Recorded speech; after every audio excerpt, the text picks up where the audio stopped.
Hey everybody, this is Rydo and we're back to Yu-Gi-Oh! And video game news. Today is Monday, September 4th. We got the timing almost perfectly, I think, today, starting early and not feeling super sleepy at this point. Interesting. So, a new selection pack is here on September 6th. Which is going to be Galactic Evolution. And why did that just trigger? I have no idea. But yeah. New cards include Galaxy, which has acquired a new appearance, and Purely, that has grown according to the love they received. Experience the super galactic powers and guides hope throughout the universe. I guess the card is just called Galaxy and Purely. That's kind of simplistic titles. Weirdly though, it's going to be a featured theme intro for Purely, which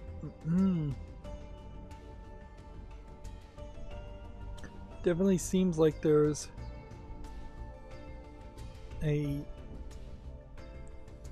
new either way in which they're depicting information, or this might be an actual expansion that introduces like a new key phrase in the card game.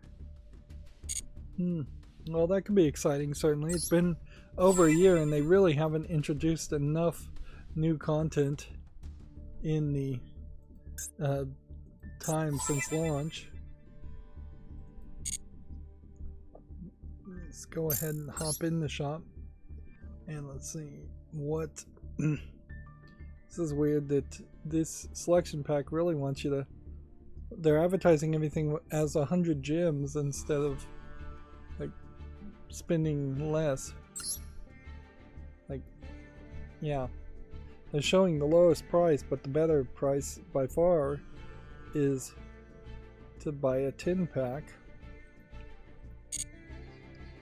So over the weekend, up until just a few hours ago, I've been playing Disney's Epic Mickey 2, The Power of Two on Steam version, which I realized right at the end actually is missing the co-op feature completely, which makes a lot of sense as to why you were able to upgrade the health of Oswald, the second character, but not control him. Is that obviously on the Wii version or Wii U version of Epic Mickey 2, you could control him. It's a terrible game, particularly on PC. I didn't get all the achievements, which kind of peeved me off. It locked me out of several avenues of content. I missed 2 out of 16 of the 2D platforming sections, of which those are very short and not well implemented. Basically nothing in Epic Mickey 2 is well implemented.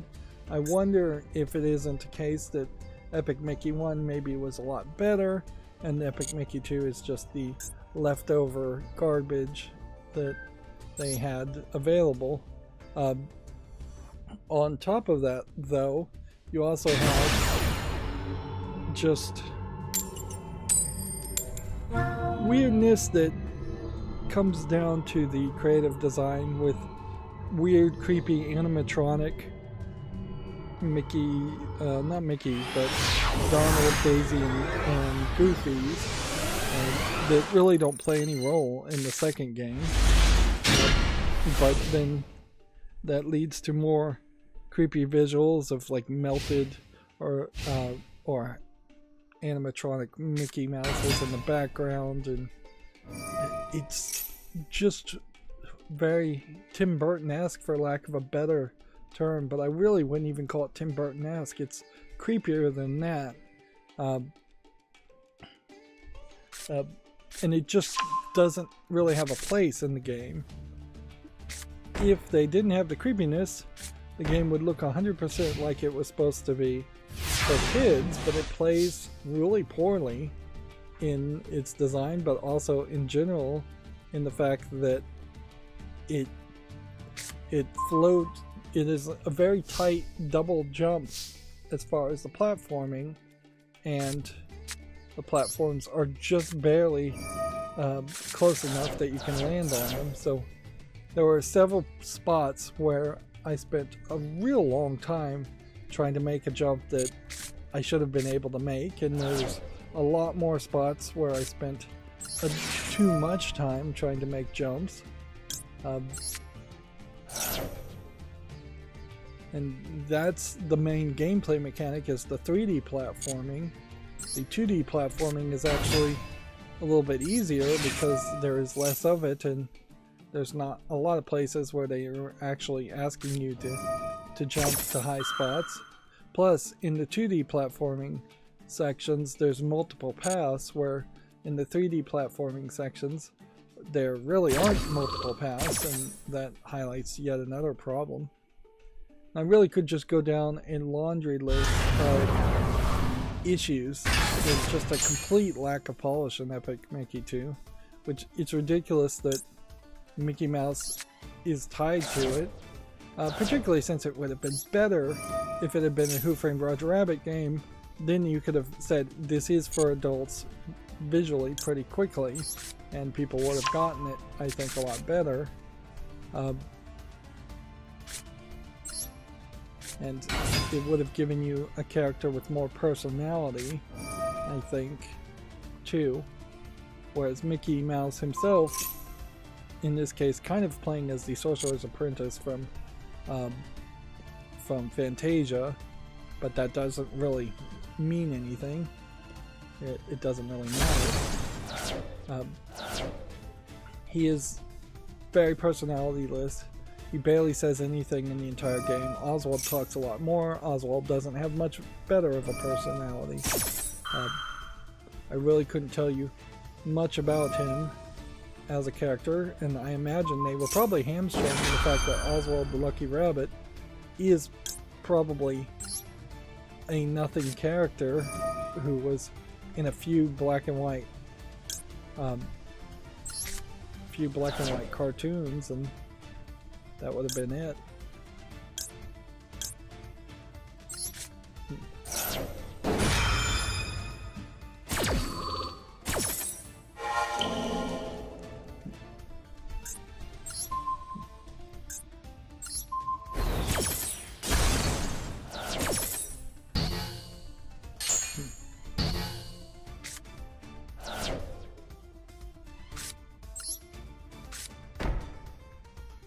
So yeah,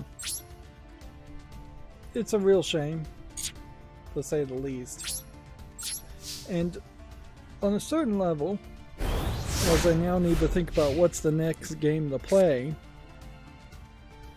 I would like to perhaps play Castle of Illusion and compare it, but I need to take a step back and say, hey, wait a minute.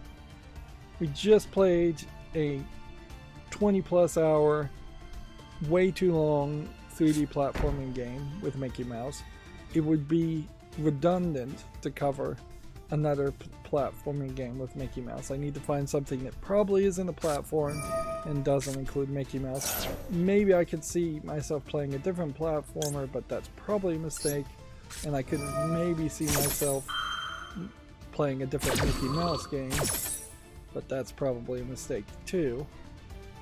I need something more than likely that is completely different.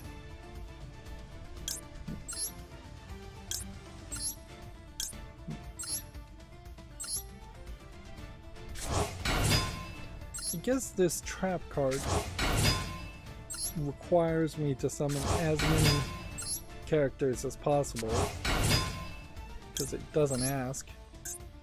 It always pushes for the 4s, which is fine. It works most of the time just perfectly that way.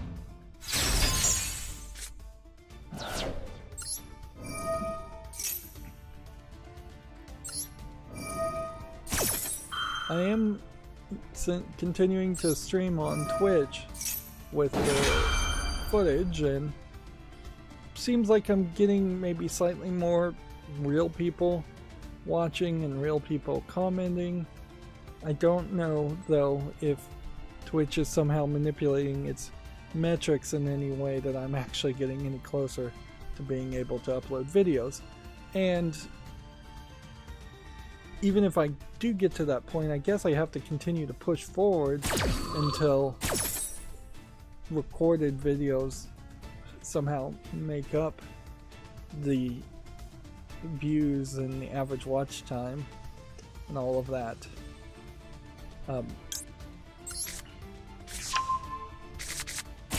That you would generally expect to get from live streaming. But it is still very much my hope that I get to a point where I'm not live streaming brand new content on Twitch. The Twitch first model does not appeal to me, but it may just be the default thing.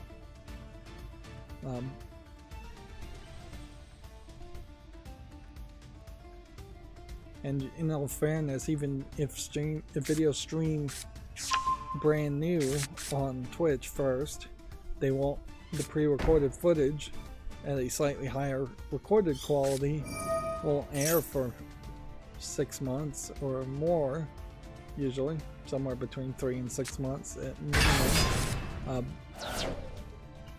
So it would be easy for somebody to forget and watch it again on YouTube. I had to reinstall my email app, K9 Email, and when I did it, it drastically changed the appearance and seemingly removed some features, streamlined features of my email, but yeah, it wasn't really working when I was trying to send out an email, hopefully reinstalling and resetting everything. That's fixed now. That being said, Gmail, email these days are fairly pointless. I do have this weird feeling that things that you would have thought the internet would have had forever are getting more diluted.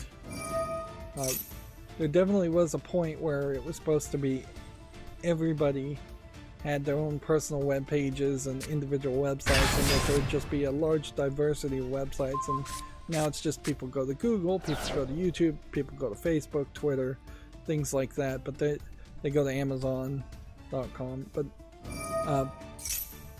they really aren't making wide leaps to other websites. Like, for that point, I just heard about IGTV, which is a website I almost certainly should have heard about before.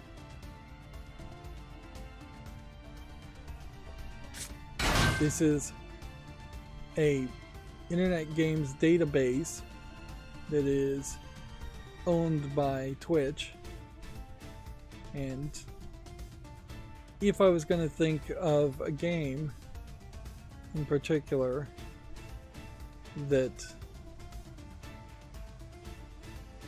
yeah, let's just click it, goodbye Volcano High here. If I was going to think of a website that would have a internet database on it, I would have definitely thought of Giant Bomb as being the one de facto place to check out.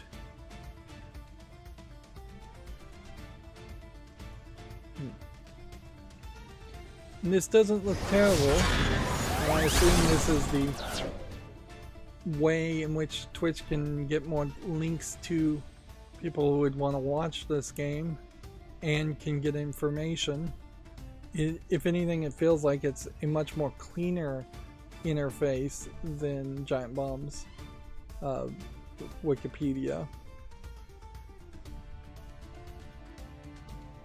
And yeah, I guess the question to ask though is, Giant Bomb has an API on it where you can scrape information and potentially get information and use it, whereas without an API you're dead in the water. The Internet Games Movie Database also has an API.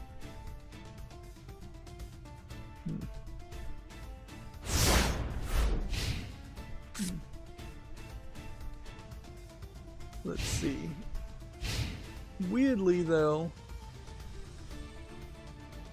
see they're claiming here to have 252,000 games unique, where they say Giant Bomb only has 78,000, and the games db.net, another website I'm not familiar with,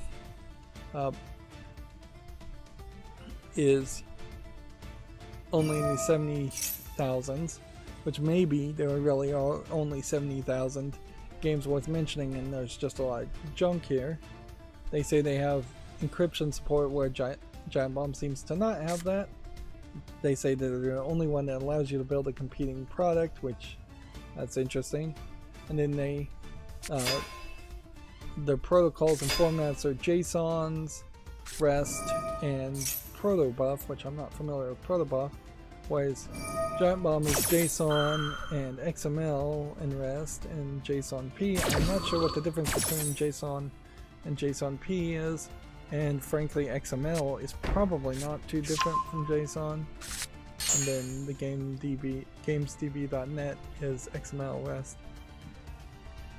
The real question here certainly would be, what can you pull from their database as far as video and picture information?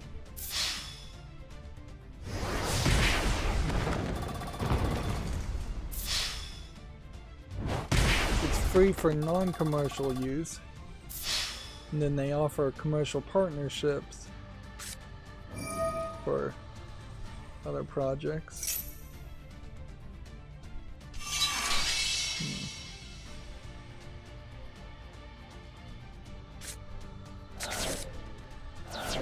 You're only allowed to do 4 requests per second, which is probably not that difficult if it's just one person using it, and way too few if it's even 4 people using it. And frankly, at the speeds and the amount of data you might be getting, 4 requests per second might be not enough.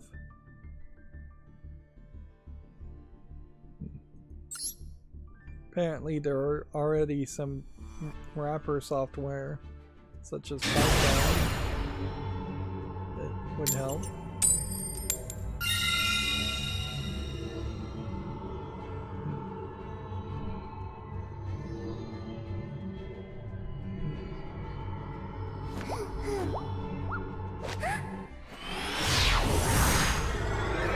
Inherently, that's what you're going to lose, though, is if you can't get a small thumbnail, if you can't get a regular thumbnail, if you can't get a trailer video or like a pause screen video, when you're trying to potentially build your own front end for all those legally collected ROMs of yours, that there are other sites that would work better in that way.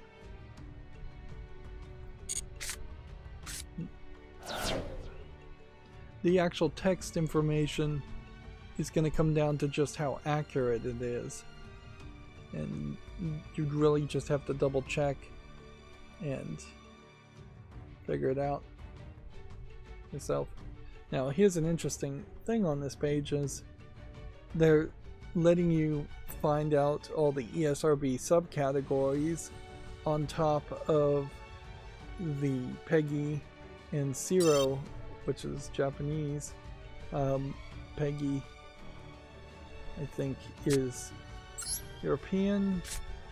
I've never heard of GRAC, but I bet that's probably the German ratings board, if I was to guess.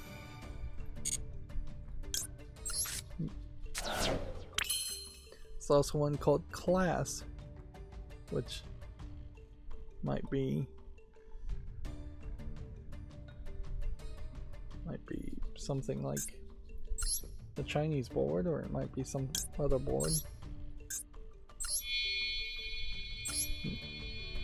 So just that list of knowing what kind of ways in which things can be integrated could be very useful to people. Certainly like Steam might do better if they integrated their game information.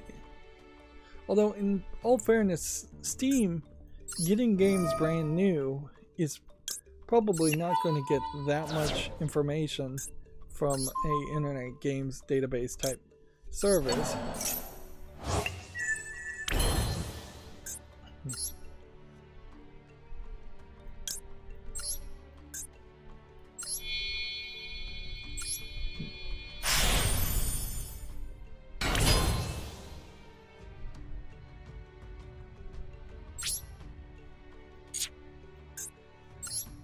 Let's go and summon this one too. Such a slow process. First turn, spend half your time. It does have artwork, so you can get like a alpha channel information, a checksum, a height, image ID, URL, and a width, which URL I guess then is a direct bit of a direct link to download the image.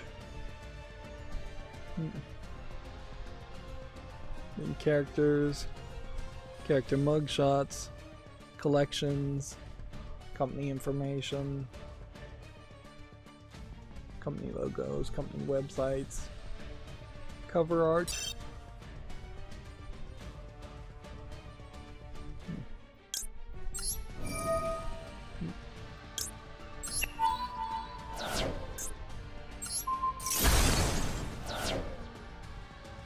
I kind of wish I would have known about this, or I want to know specifically how long this has been going on, this internet games database.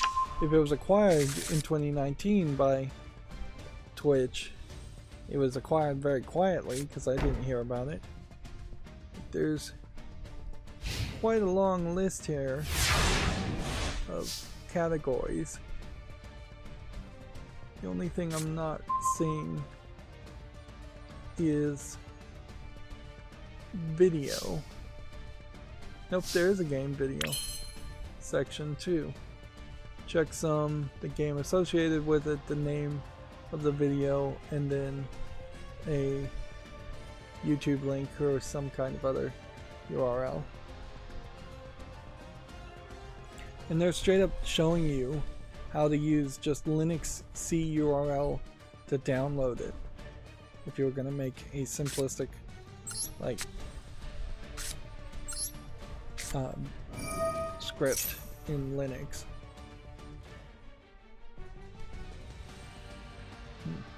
As a scraper. Interesting. All very interesting. The only real question I would want to know about it is about IGBB. I don't know if this is really video game news, though. To say that I personally just learned about something that has existed for a long time. Let's see. Their end game is to create your ultimate gaming website. I wouldn't go that far, but it needs to be like gaming information website, gaming Wikipedia website.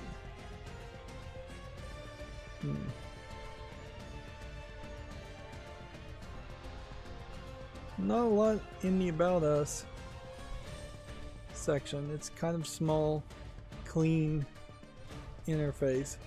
The only real thing I guess I could try and find out is just how many people are communicating.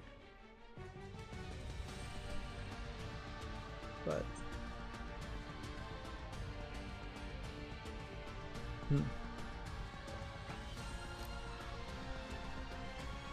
or how much it's just being updated in general.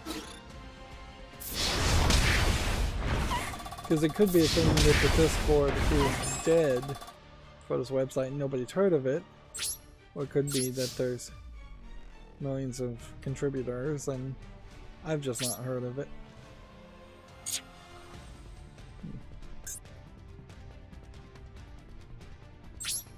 Just gonna go ahead.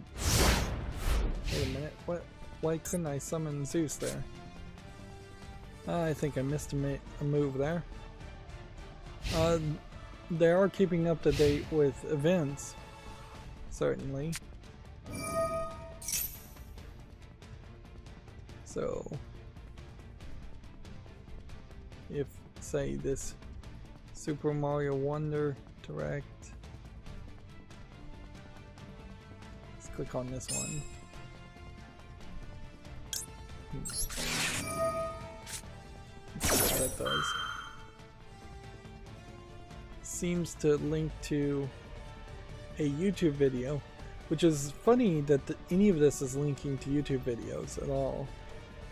And then it talks about each game that was showcased on this event in a nice clean way, which, yeah, find that somewhat intriguing.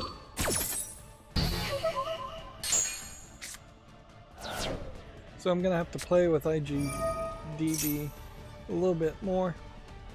If you'd asked me in general, was there some kind of IMDb equivalent for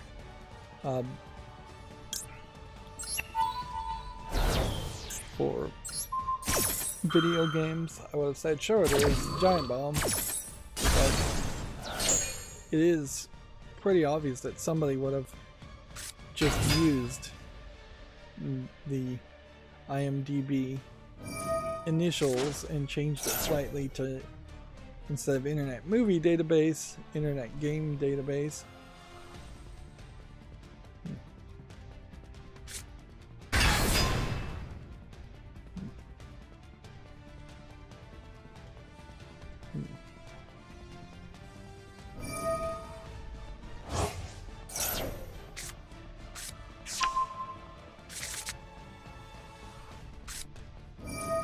We do have a Video Games Chronicle article where CD Projekt has confirmed which new Cyberpunk 2077 features are free and which are tied to the expansion, which they definitely kind of pulled a fast one and implied that everything new as far as features and gameplay improvements were going to be free for everybody. Which, let's see, what is specifically in the expansion? A level cap increased to 60, a new district, brand new storyline and characters, new quests, gigs, boss fights and more, vehicle missions and airdrops, all new relic skill tree and abilities, 100 plus new items, weapons, cyberware and fashion, and a vehicle missile launchers. Whereas the free stuff is just redesigned skill trees and perks, revamped cyberware and new capacity systems, vehicle combat and car chases, combat AI. So inherently, for the free, you get combat and car chases against AI since it's a single player game, but you don't get the missile launcher. Let's see if this works.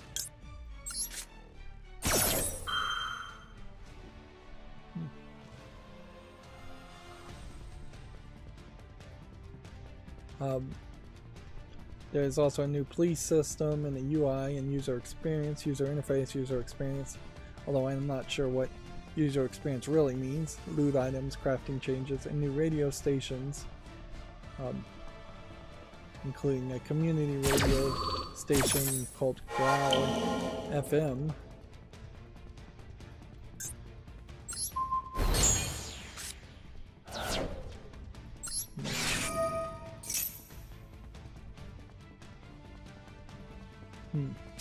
I've said it before, but it's worth saying again.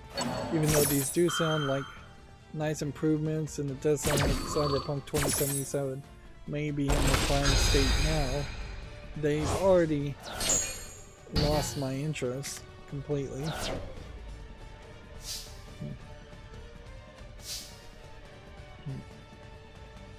Okay. Try this again.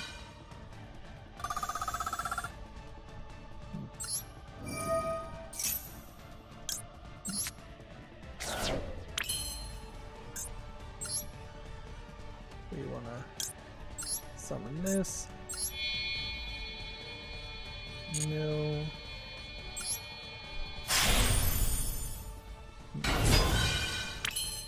Let's go ahead and activate this because this is going to kill me. Let's go ahead and do this. Whoops. One of those cards I should not have gotten rid of.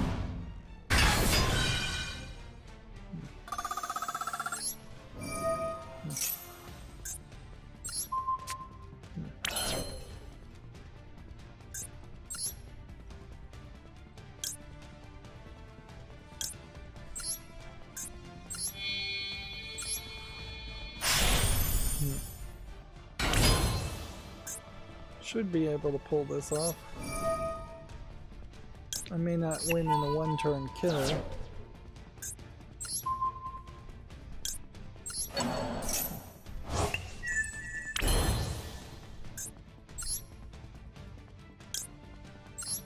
But I think I will do good enough.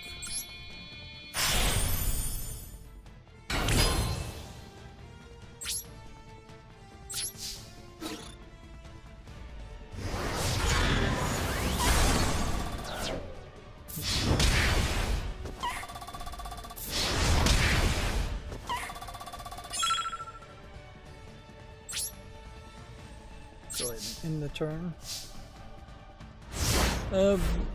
Not a lot of news today because we're starting early on Monday. There is no desire in my mind to change the times I stream, but there would be a good argument to skipping Mondays and streaming on Tuesdays instead, because of the fact that no news really comes out on an early Monday morning or over the weekends. Although inherently, if I just left half of the news from Friday, it would just be the same thing. The news would be a little bit delayed then. I'm also, I talked about in the last stream the idea of swapping out some headline banners, and if everything works correctly, those will implement when we get to that point. Hopefully everything will work.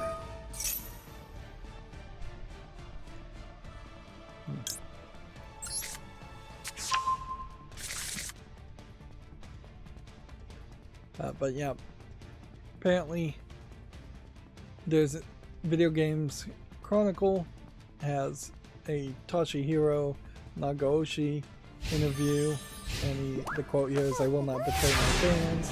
He was the former Yakuza director, and he's talking about his life under NetEase and how he's approaching his next cinematic franchise.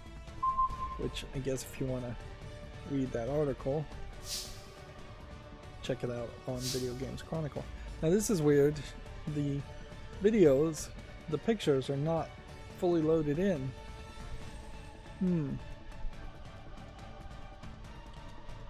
I don't really know why that would be the case.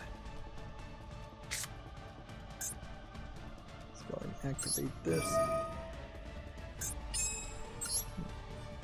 Really don't have a lot of time to screw around here, so.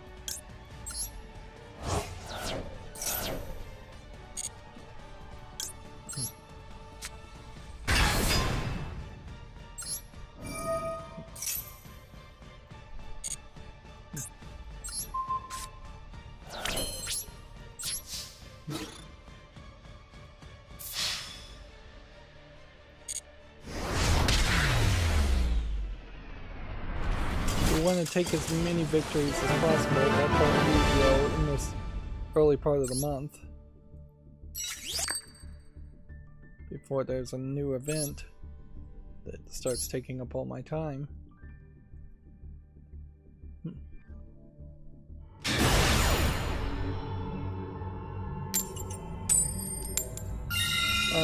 The Chinese room is now the developer of Vampire the Masquerade Bloodlines 2, which, yeah, this game has been in basically development hell, I think, and there was another group of people, I believe, in charge. Let's see. It has shifted studios multiple times throughout development. Initially, it was meant to be developed by Hardsuit Labs in 2021, but then the developer was abruptly pulled off the project and it became indefinitely delayed. In 2022, Paradox CEO revealed that a new developer had been found and indicated the pitch was convincing enough to run, saving Bloodlines 2 from complete cancellation. In June, they began issuing refunds for Bloodlines 2 pre-orders, which indicated it was preparing for a grand reveal of the game. I guess we'll just do this since we can't do anything else. Even doing that's a mistake, because then I can't play this card. So, there was only this Hardsuit Labs that had been announced before, which I have no idea who Hardsuit Labs is as a company. I've never heard of them, but second party developers, I wouldn't be surprised if I haven't heard of a lot of them.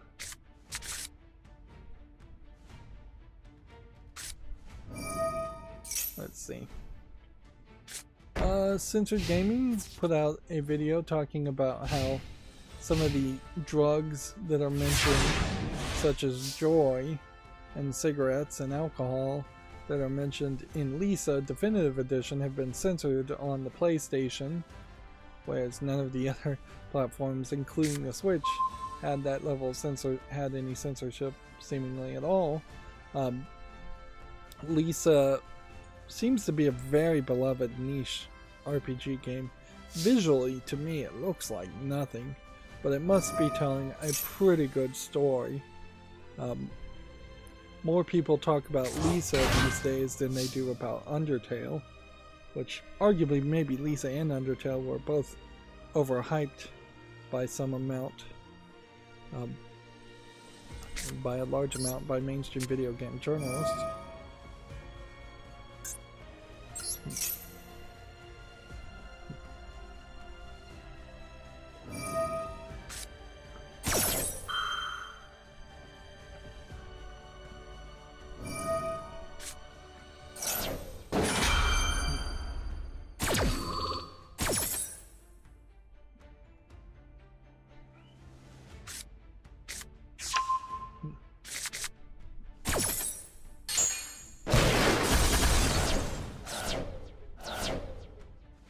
Okay, I have no idea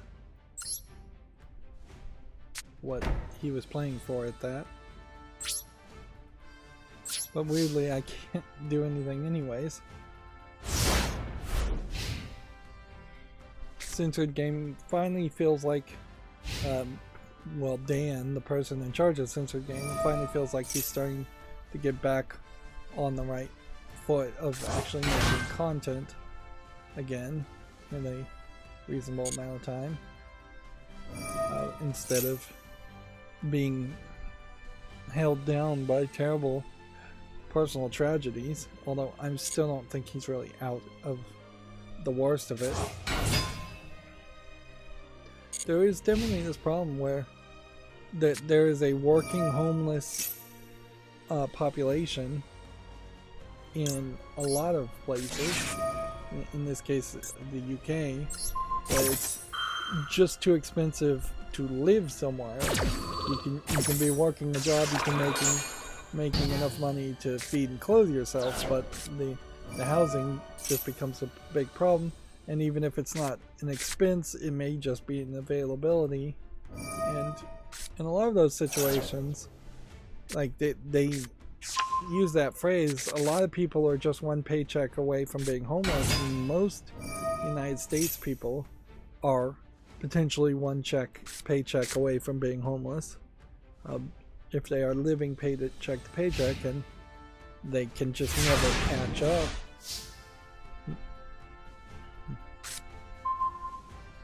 It's a real dangerous, bad situation.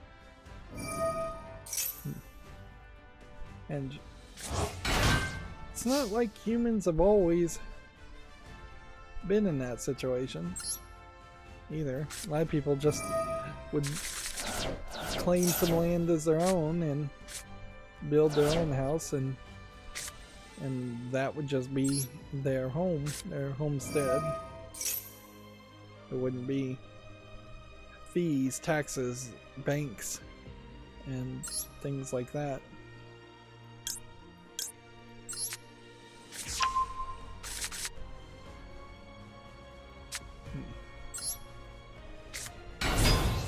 Of course, the price of other things like healthcare have also just incredibly skyrocketed in the past few decades, and that has bled the middle class and the lower classes around the world, or particularly in the United States, dry.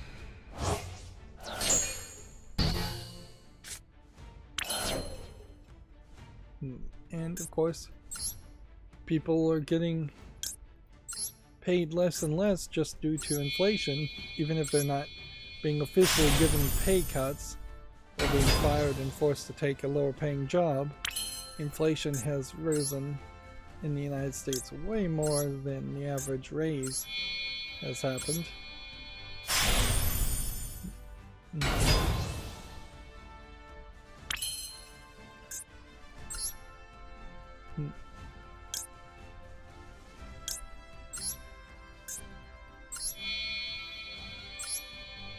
I imagine billionaires and trillionaires want people to think that they created their billions and trillions out of nothing, out of just some weird magic of stock trading or accounting or market manipulation, when regardless of how many loops you really have to jump from it, like, all the money in a billionaire's pocket is almost certainly coming out of some other person's pocket.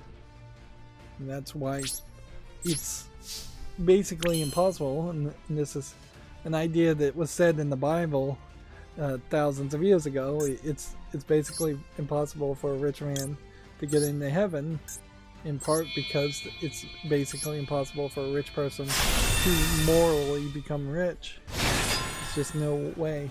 And even if you just inherited a lot of wealth, is it even moral to keep that much wealth and stay a rich person? Because it probably isn't, in most people's opinion, most philosophers' opinions.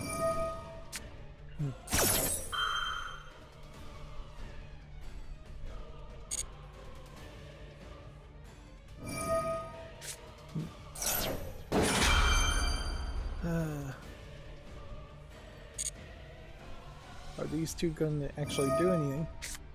Speaking of economics, SAG-AFTRA, video games actors apparently could strike over AI concerns and wage demands. Once again, artificial intelligence is putting members in jeopardy of reducing their opportunities to work. Now, I will say I perhaps naively didn't think there were that many people in SAG-AFTRA, as far as I assume this is pretty much just voice actors working on video games. But I guess there was some amount there, and in some level of almost solidarity with the other strikes, the actors and the writers strike. It looks like video game workers will strike. potentially 2.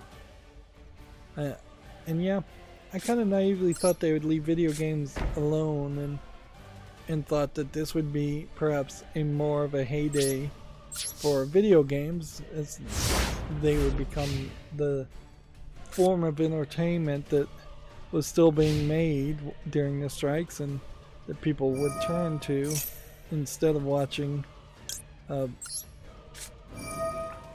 like TV or movies.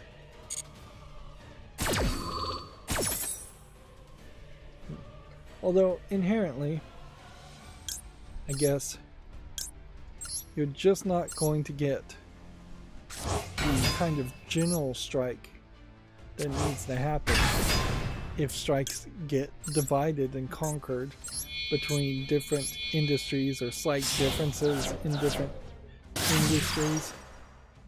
Like, everybody needs a raise. I just finished saying it, so it would make a lot of sense for everybody to be on strike at the same time, saying, hey, the entire economy can just collapse now instead of doing it by inches later, or corporations are just going to have to cut into their massive profits and start paying people more.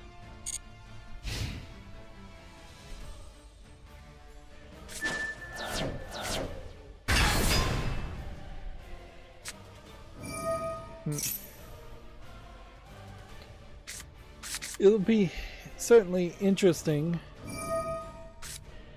to see how effective a strike would be amongst video game voice actors, because particularly in that industry, you could probably do fairly well without having voice actors happen.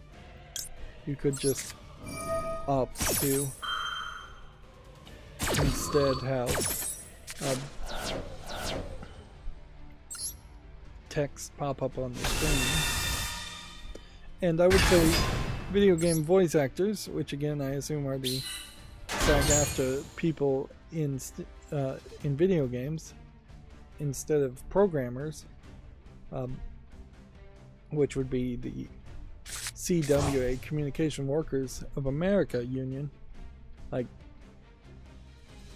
I would say that the Game Workers GWA, spin-off of the CWA, is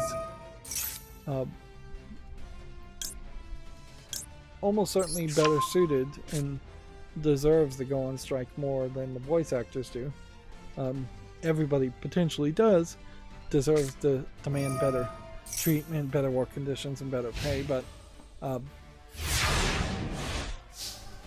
overall, getting and frankly forcing programmers to work just 50 hours a week instead of 100 hours a week would be better for the game industry.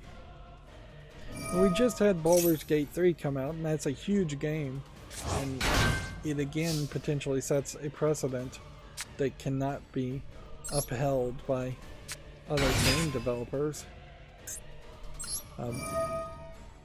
And yet that may be the new precedent that everybody expects as far as game length and quality. Having just finished Epic Mickey 2, that game is long, but in all the wrong ways. Not because it's a quality product, but because Mickey Mouse is scaled oddly small. He walks about half as fast as he should. To walk from one edge of a 3D area to another takes what feels like a minute and a half when it really should take maybe 30 seconds at most. There's just some real problems there as far as how games could be stretched out to be very long. Having 160 plus pins to collect, and then not really having a fast or easy way that you would collect 160 plus pins is kind of ridiculous.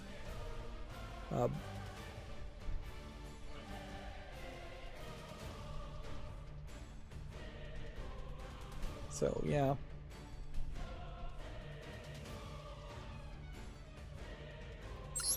Move on to the battle phase, I guess.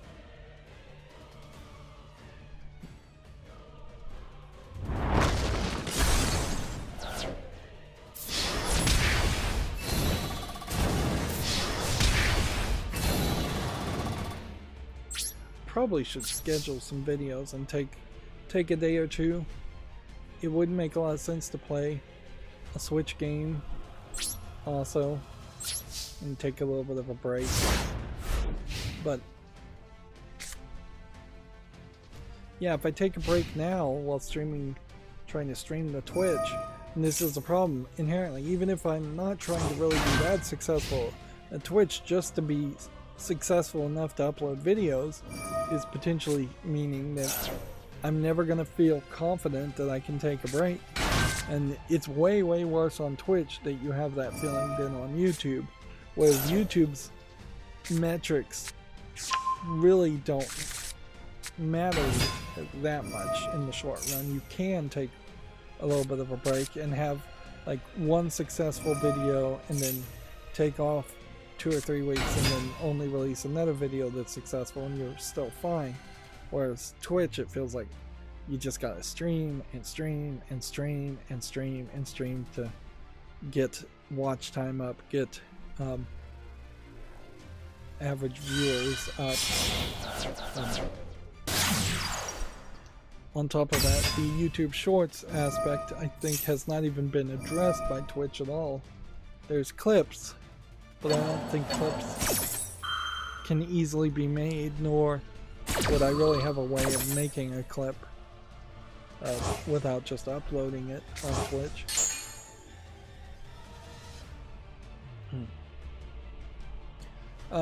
We have a GameDeveloper.com article saying that Tim Sweeney says Epic Games Store is open to devs using generative AI. The quote here is, "We shouldn't assume all generative AI is terrible or infringing," which, yeah, I think this is an argument that is just they're going to try and boil people on, like boil like a crab. They'll just slowly put more and more pressure and slowly do more AI positive rules and make more things with AI until everything's made with AI and no amount of complaining from the end user matters. And since we know boycotts basically don't work in video games, I don't know any other solution. Now, the good news is artificial intelligence or AI generated content is, I think, fairly universally been ruled as not copyrightable. But there is probably a two-phase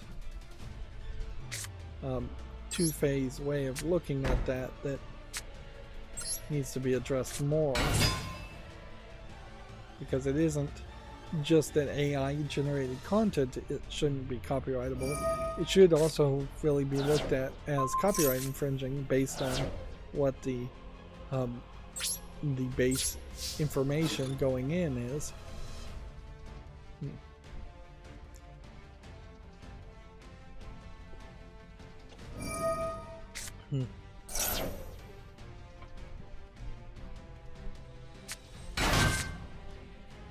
A lot of people, I imagine, don't care if their content is copyrightable, particularly if they're a low effort asset flip creator, as long as they get that initial sales.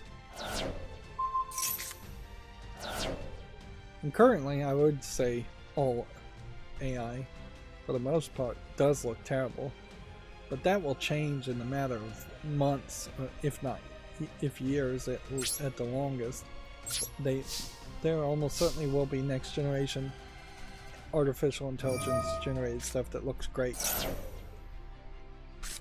And at a certain level, what the Unreal Engine 5 is doing with its nanite concept is not that different from artificial intelligence as far as breaking polygons down into smaller polygons for better textures. The only difference there is the nanite project in code doesn't seem like it is actually built around any using of anybody else's content.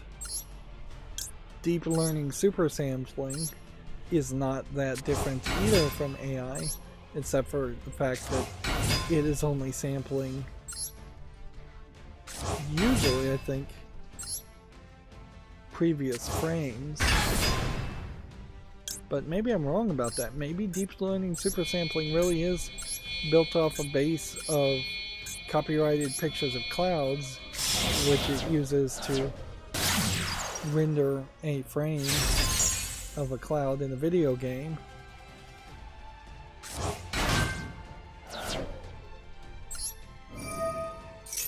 I'm trying really hard here, and none of this is working.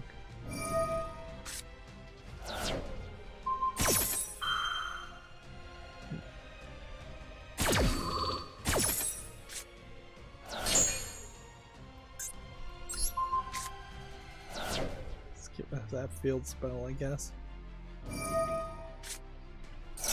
We talked about it in the last stream. Evolution is shutting down, and they put out this super long purple, although it looks black on my preview screen, text here. This is just a huge 3 to 5 sentence paragraphs, 3 of them, which inherently, the fact that so many people do these pictures of longer tweets instead of making it text that people could read on multiple tweets, or making it or in some other way giving the full context, is a failure of Twitter. And it's been a failure of Twitter long before Elon Musk was ever involved with it.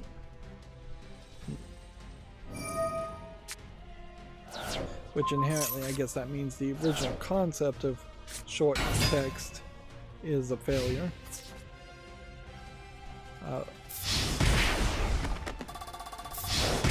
But you certainly could make a service that is more along the lines of this is mostly short text, and that would work fine.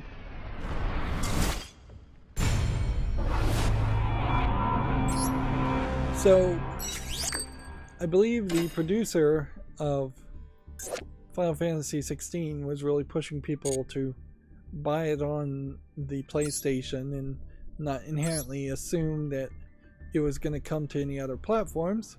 Well, that is out the window now, because Square Enix has confirmed that Final Fantasy XVI PC version and DLC plans are in the works. A significant update is also going to be released for the PS5 version. Now notice here, Square Enix is one of the companies that was the company that came on stage with Microsoft a couple months ago and said that Microsoft and Square Enix were going to have a better relationship. And notably here, there is no talk of even an Xbox version in development. So, yeah. I don't think the relationship between Square Enix and Microsoft really means that much. And you'd pretty much be a fool to actually trust Square Enix to start to put their games on the Xbox. If they are going to put games on the Xbox, I would heavily suspect they would start to put some of their older Square Enix Final Fantasy games on the Xbox and see it as a completely different market, releasing like the remastered versions of Final Fantasy 1, 2, and 3, or maybe getting to the point where they're releasing Final Fantasy 7 Remake on the Xbox if it isn't already there. I'm not sure if it is there or not. Interesting new animation for Swords of Revealing Light, although very few people actually play that card these days.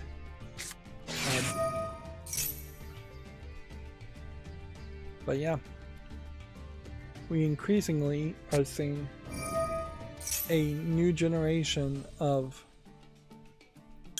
gamers in Japan who are potentially embracing PC as a viable competitor to the PlayStation, which is not selling particularly well in software or hardware in Japan.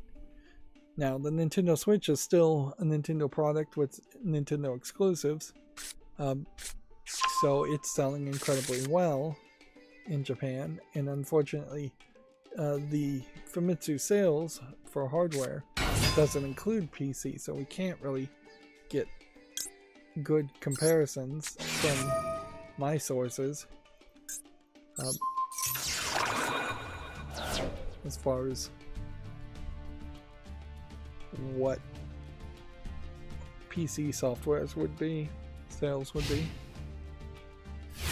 And I'm sure Japanese companies kind of love that as a concept too, that they can hide behind anonymity.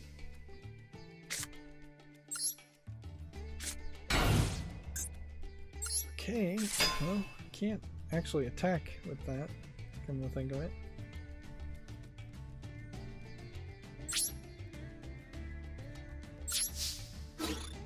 The Swords of Revealing Light, slowing down the game. Final Fantasy 16 coming to PC doesn't particularly enthrall me much, though, because you still would have to want to play Final Fantasy 16.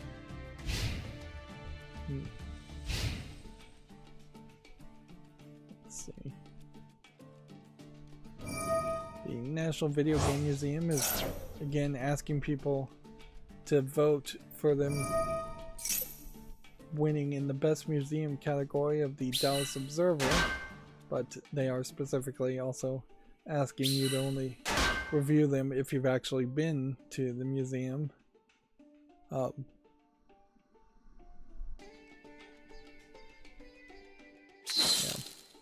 Which otherwise, like the last post that they put on Twitter was July 1st. It's like July and August 16th and 11 hours ago. They have a pin tab here from 2019. Like, they really don't have much of a social media presence. Although they are a museum, and I imagine they are doing fairly well at just being a museum in general, and bringing in ticket sales and educating and displaying their collection. They don't inherently seem like they're growing much as a museum, whereas most museums aren't likely to get another Picasso or another Mona Lisa, but a lot of museums do shift things in and out for display, and video game museums in particular are one of the few kinds of museums where you could get new additions and show different things non-stop. Like, I don't even know if they really even have a game library, which it would probably make some sense that they would have a game library, and in that game library they would ask for donations for, I guess, unopened versions or opened versions of discs. A playable game library where kids could come and play any game would be certainly nice, but also just having a game library in the background for reference would be very helpful.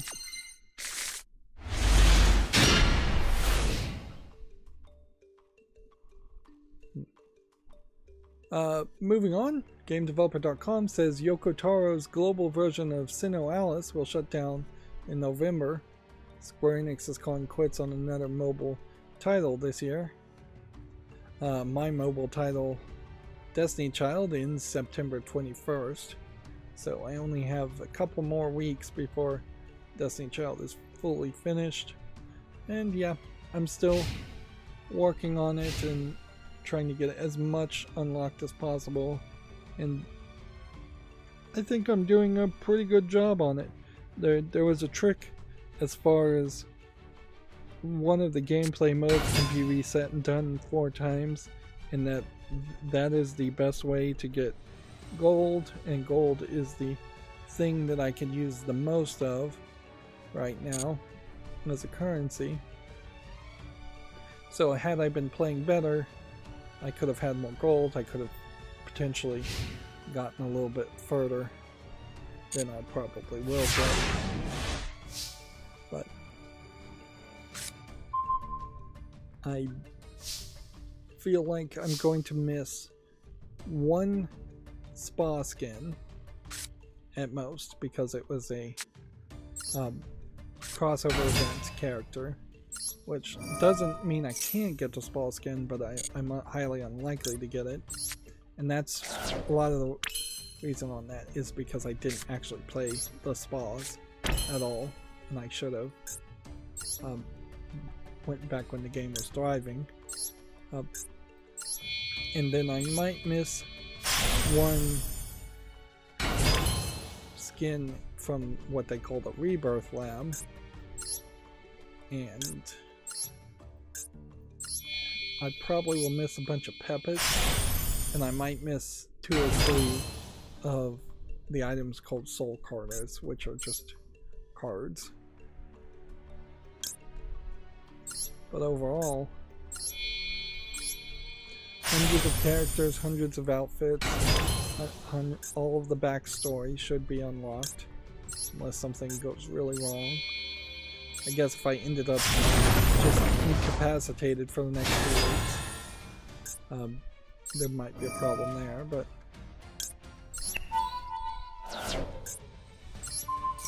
I think I'm going to get everything else. On top of which, depending on what gets eliminated and what gets kept, I'm just going to have a ton of stuff. Potentially a ton of extra currencies that won't matter that much. I think I missed a step there, but whatever. Sinnoh Alice is not a game I ever played, to get back to the news, but it is one I've heard of. And then the new replacement adult game that is going to replace Destiny Child, potentially, Tinka Fuma, I think is the name of it, which is just straight up adult content. I'm questioning if maybe there's not enough updates or fast enough updates, or if maybe it's a really new game. But it does kind of feel like fairly early in the first couple of weeks of playing, I've already hit a plateau of as far as I can go, and without being able to go further, there is a concern that I wouldn't want to play. Inherently, in any kind of daily quest style game, if you're coming back 1, 2, 3 days and you're not unlocking a new level or leveling up a character or doing anything that feels like real progress, then why would you want to come back to the game the next day?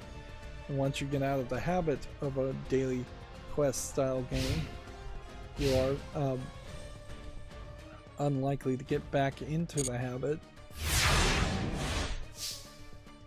That being said, that exact same problem is also becoming more prevalent with the Lower Decks game, which Star Trek Lower Decks game never really had enough content in it.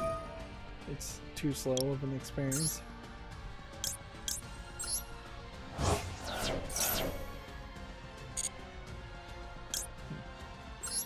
I'm gonna do all these tricks, and then there's gonna be something here that is gonna prove I didn't read this card.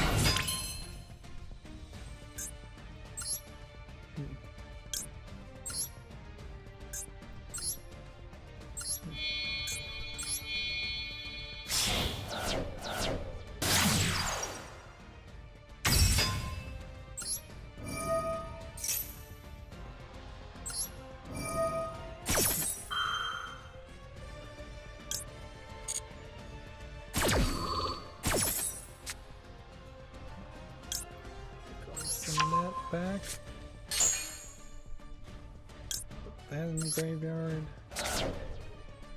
Activate that.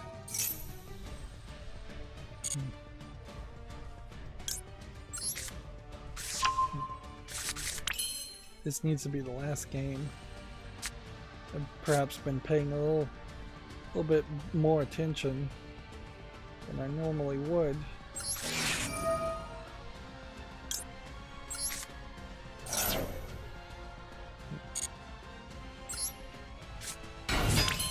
To playing Yu-Gi-Oh! Instead of paying attention to the news.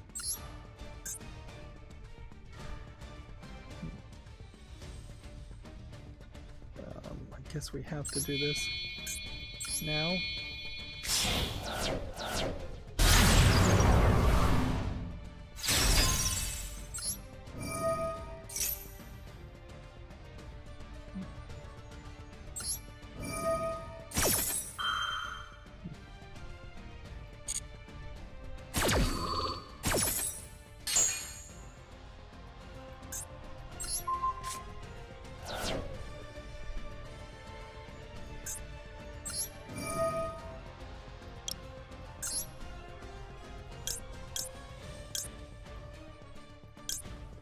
Guess maybe if I summoned a 3 instead of a 4.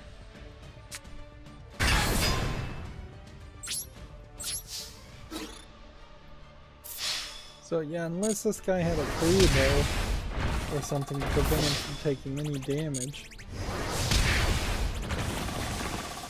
it was pretty doomed.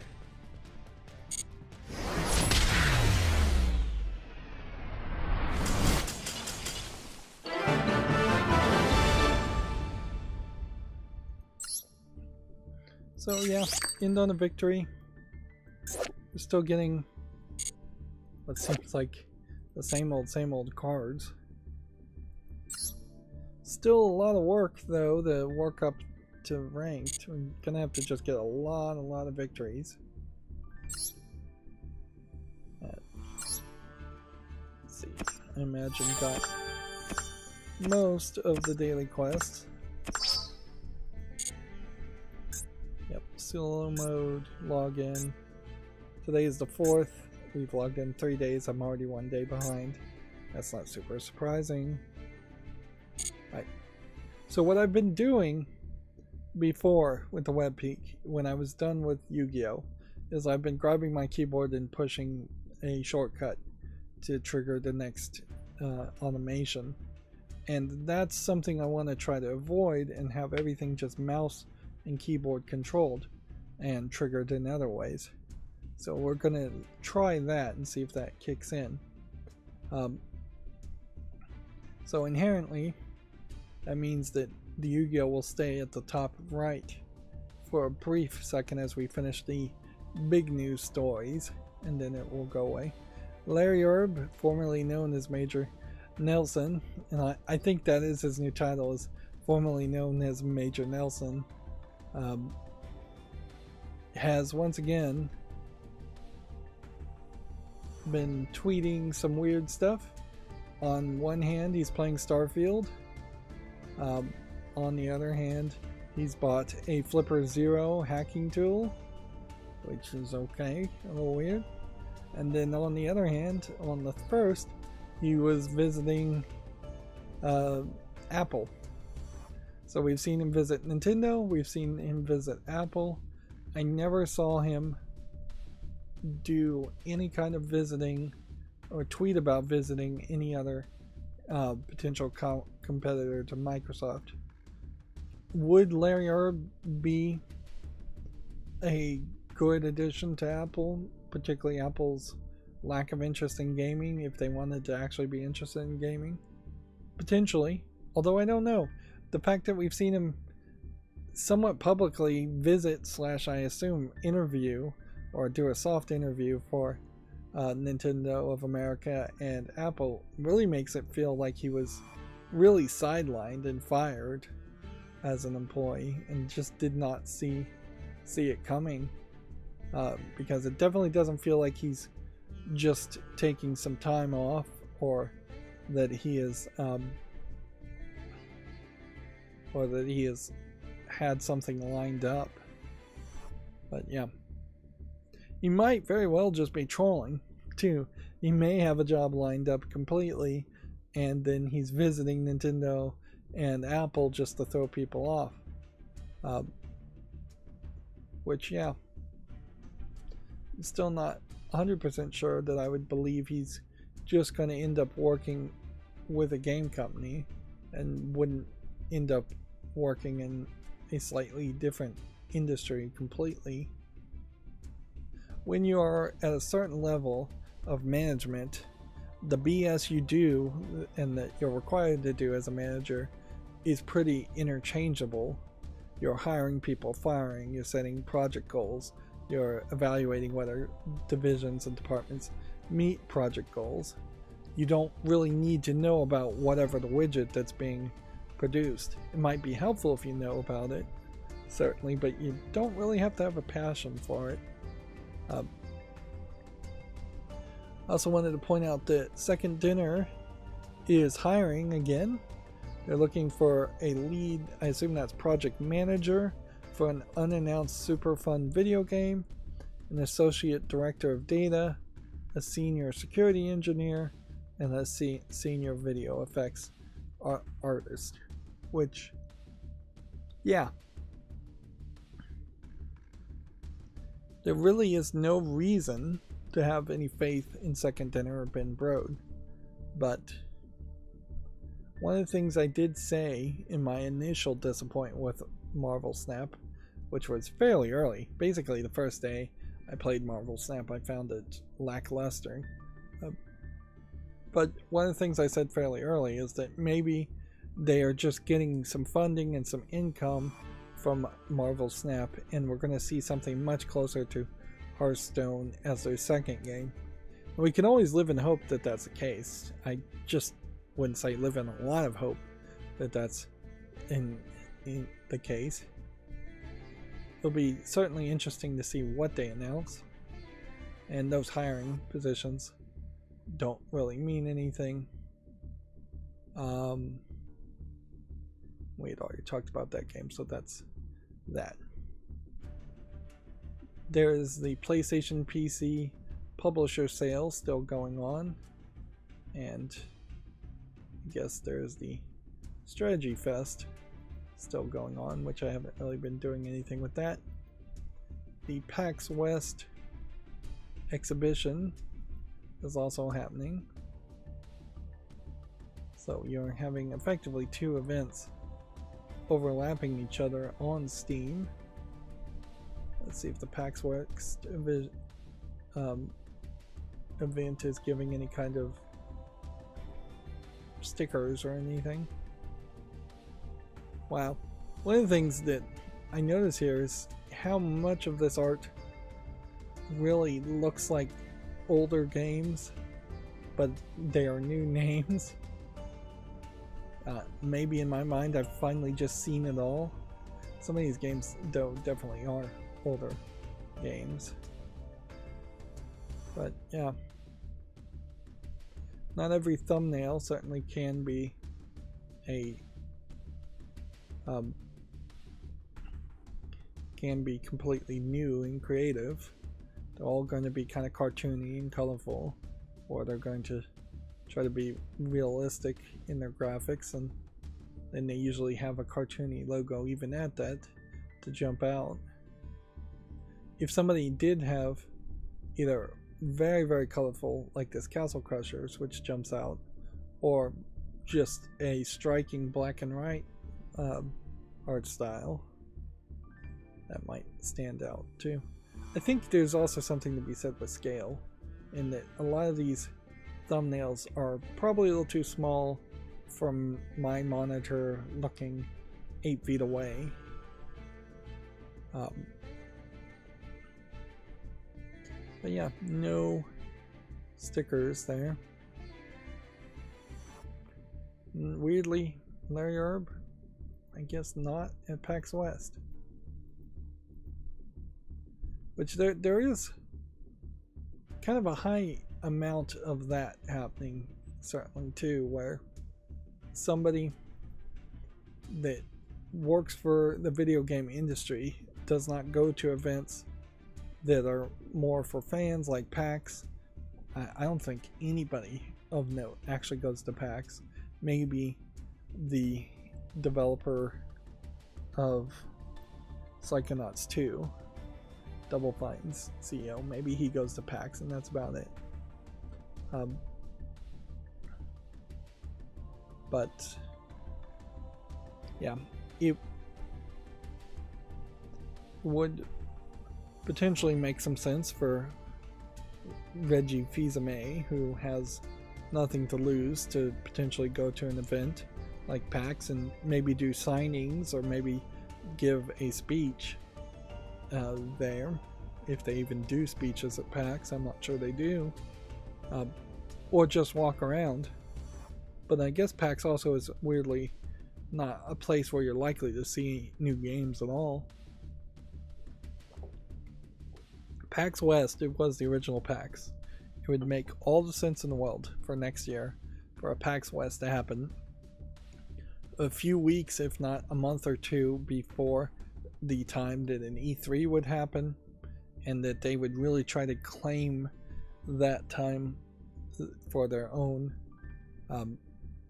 Particularly if PAX is not really around game announcements, it would make a lot of sense to put it in the first quarter or second quarter of the year, even earlier. But something has got to... Some of these events need to get away from being fourth quarter, fall, and winter, and need to spread out throughout the year. Okay. So, there's the first banner. It's not particularly, I think, the prettiest thing ever, and I don't think it is quite 100% there. Needs to turn off on the web peak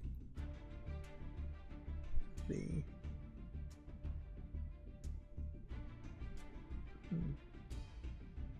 think display capture. Nope.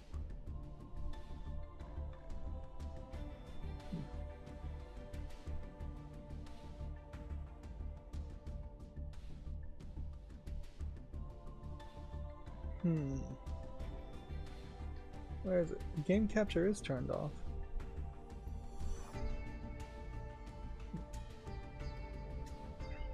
So yeah, that immediately turns on the auto blur, or the blur when I go to the left now.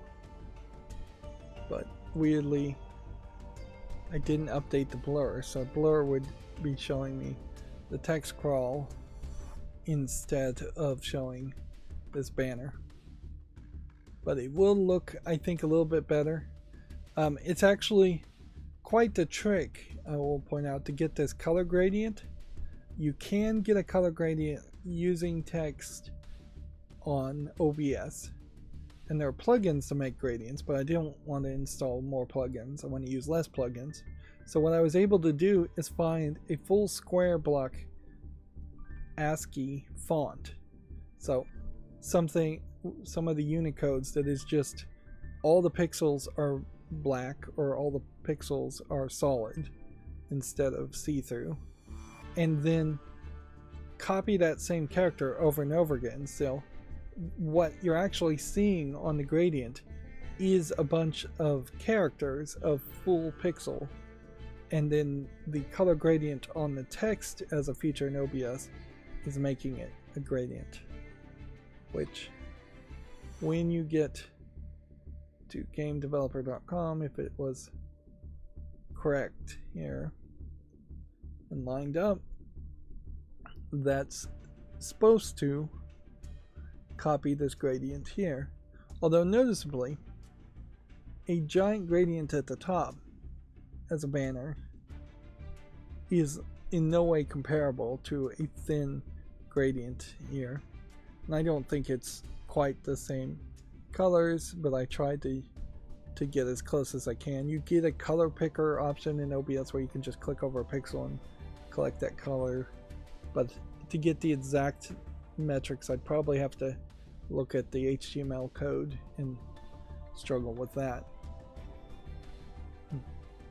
So yeah, it's still a little rough. It needs a little work, I can see.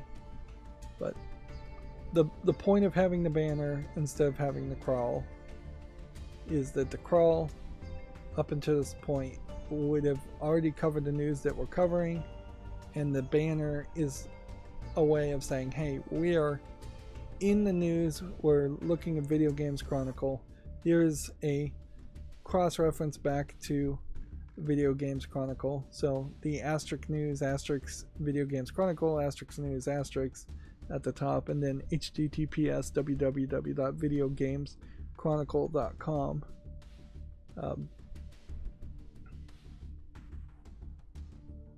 Let's see. And yeah, at the moment, I think the best thing to do to fix this is we'll just turn off the visibility of the text crawl.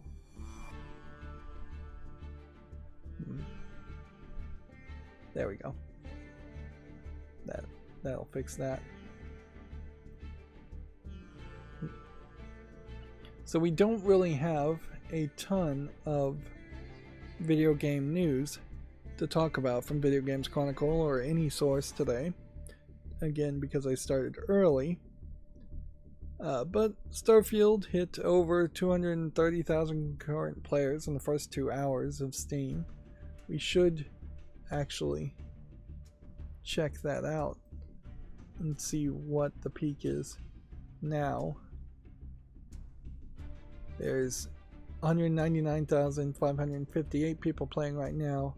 24-hour peak was 245,183, and that was the all-time peak.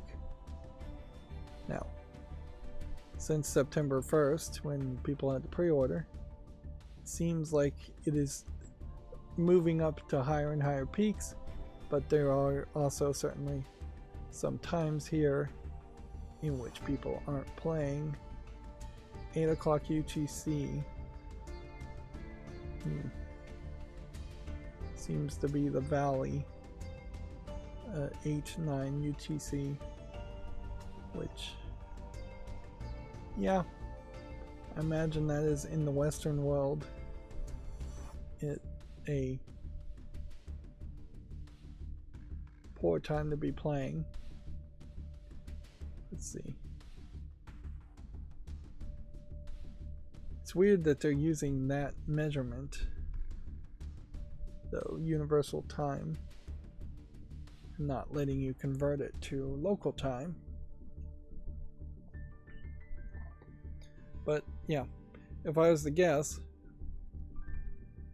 1500 UTC is probably Greenwich Mean Time UTC, or somewhat close to that, which, let's see, subtract maybe 6 hours, 5 hours, let's just say 5 hours from that to get Eastern time.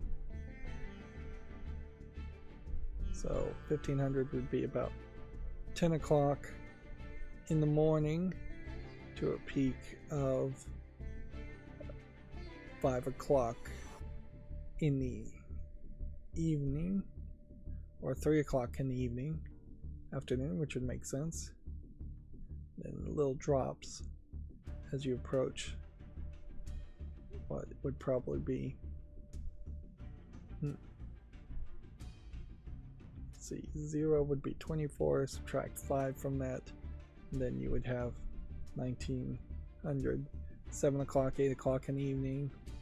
Then you have fairly large drop-offs as you get deep into the midnight time frame, 5 in the morning, yeah, 3 in the morning, and yeah, it's not until about 10 o'clock that it jumps back up. Alright, I may have made some sense there, or I may have just spouted a bunch of nonsense, depending on what UTC is. Suffice it to say, Starfield seems like it's being played by a lot of people. Now, I do think it feels like there's a lot of nonsense being spouted in general, but I do think there are some people that are probably a little dissatisfied with some of the aspects of Starfield, and I also think there are a lot of people who are never going to give it a chance, or who are making complaints that are being seen by most as not very valid complaints about Starfield. At the core of it, I think Starfield may not feel quite like a Fallout game or a Skyrim game because it's not that weird. It may be a little bit more streamlined than what people are used to from Bethesda games. It might be a little bit smaller in the important aspects. It's still buggy. There's a lot of talk about different graphics card things that I'm sure not that many people really care about. By the way, I suppose it's worth pointing out that the reason why I did the banner is that I was trying to emulate this banner here, and yeah, not sure I really did it justice, but I was trying to make the colors more themed. Otherwise I would just use my default artistic skill, which is to say none, and just have it all on black text, black background, or white text, black text on white background, maybe. I don't know. PlayStation PC games are on sale next week. I think we are at next week at this point, up until September 7th, so 3 more days.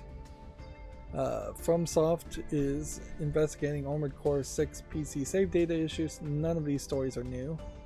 Good Old Games Autumn Sale has been updated with a new free game. EA will reveal its first World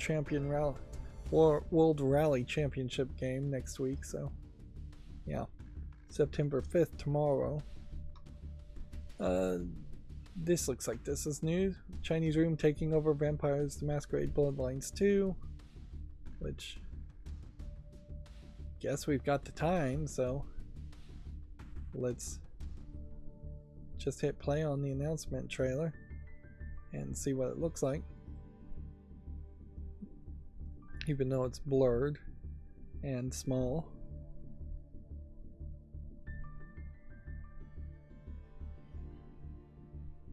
So I'm hearing somebody singing a almost acoustic song. It's very vocal, it's not actually acoustic.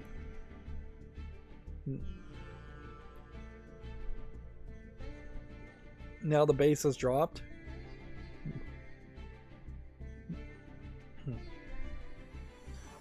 I can't help but wonder if Vampire the Masquerade may just be another overhyped either game series or role-playing tabletop game. It's a role-playing game, I think, more than it's even a tabletop game.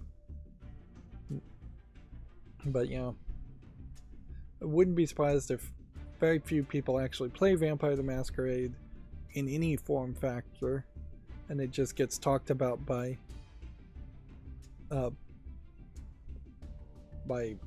game reviewers and people in Hollywood.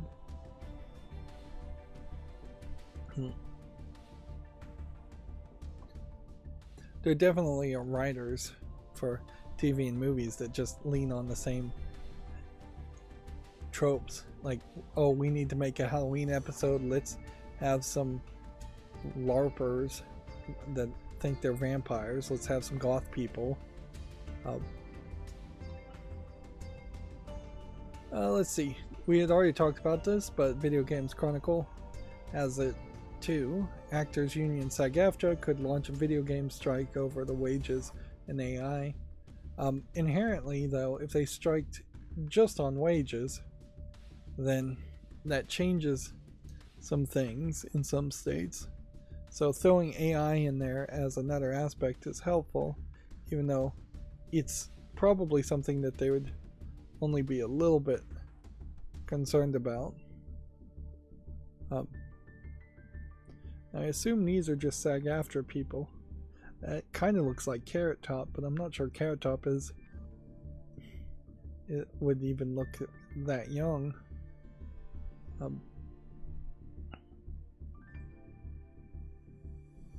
Let's see. They want an 11% increase in wages for game performers, which is the same they're seeking for those who work under film and television contracts. In a lot of ways, they probably see if they can get a victory or a contract with video game companies as a smaller, easier to defeat enemy that might set some precedent to force Hollywood to go to the negotiating table, which I'm not 100% sure I believe that Hollywood wants to. I think Hollywood may very well be happy to just let the entire industry fall apart. Wouldn't it be crazy if it turns out that the likes of Harvey Weinstein being in jail was the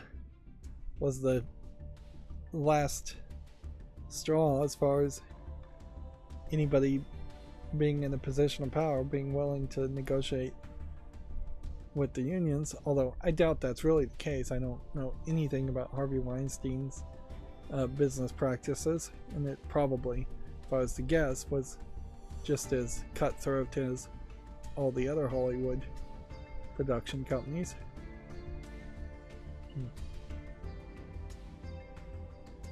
Yeah.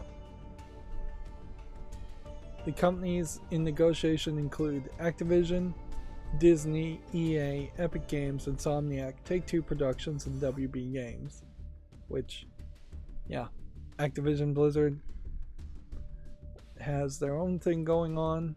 Disney probably wants to license games way more than they actually want to produce games themselves. I'm not sure if Disney shut down their internal game development company, so I don't think any way that they actually are developing any games internally, although they may be the publisher, so it may not really matter if they're hiring second party companies to develop the games. They still are probably negotiating contracts. EA sucks, Activision sucks, Epic Games sucks, Insomniac Games sucks, and let's just say they all suck. These are some of the bigger publishers out there. WB Games,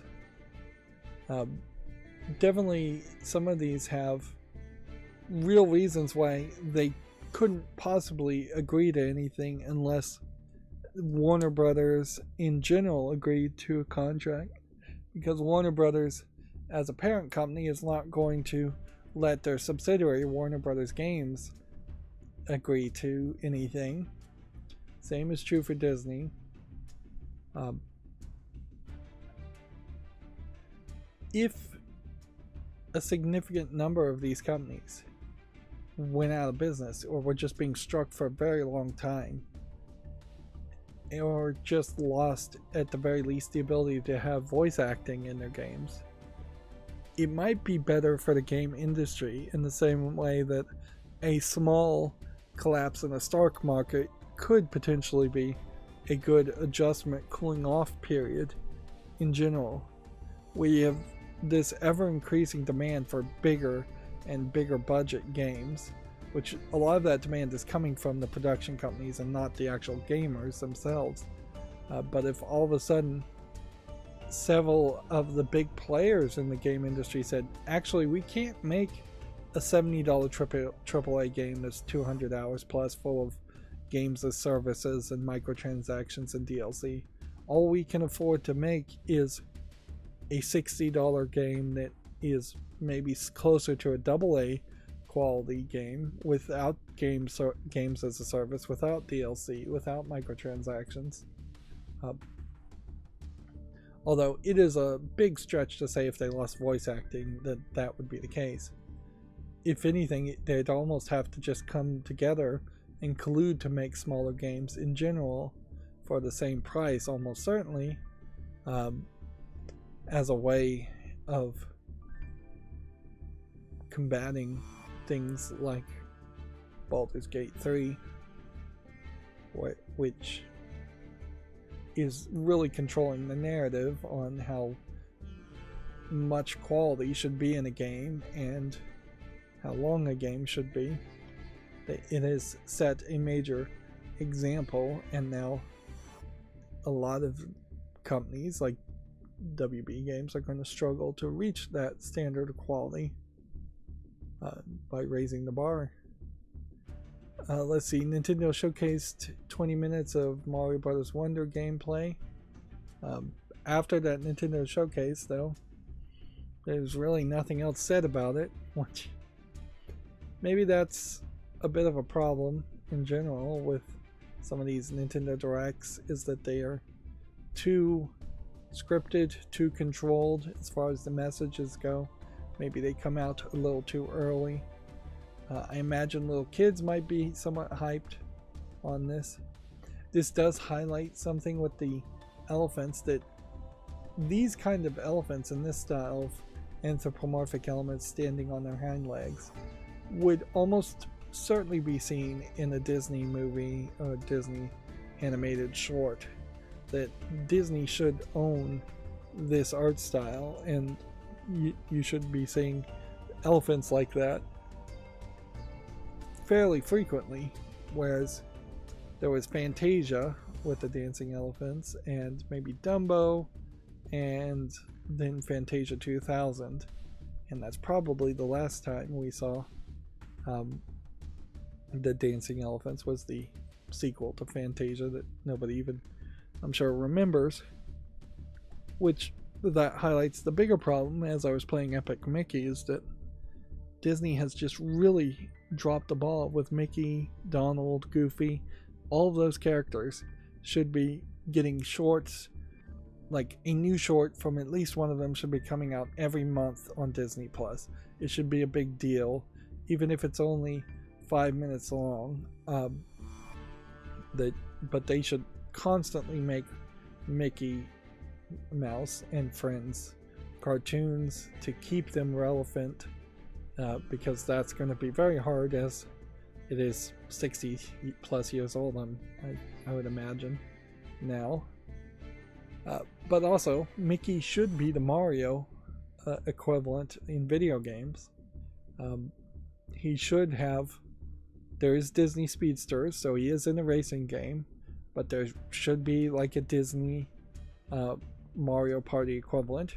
There should be a Disney Smash Brothers equivalent, which, yeah, that works just out of the box. You don't have to do anything particularly special to say, hey, let's get Cinderella, Snow White, Peter Pan, Mickey Mouse, Donald, Goofy. Let's get them all together in a Smash Brothers game, fighting each other.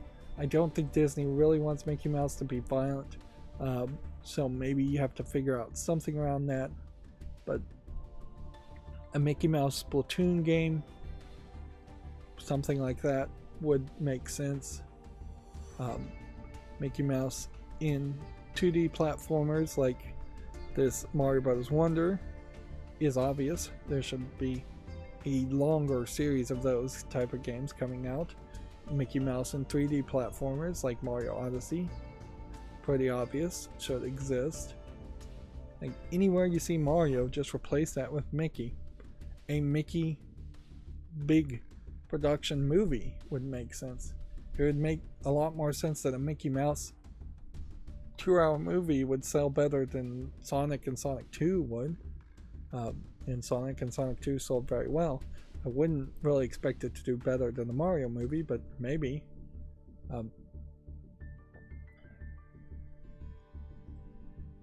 Yeah.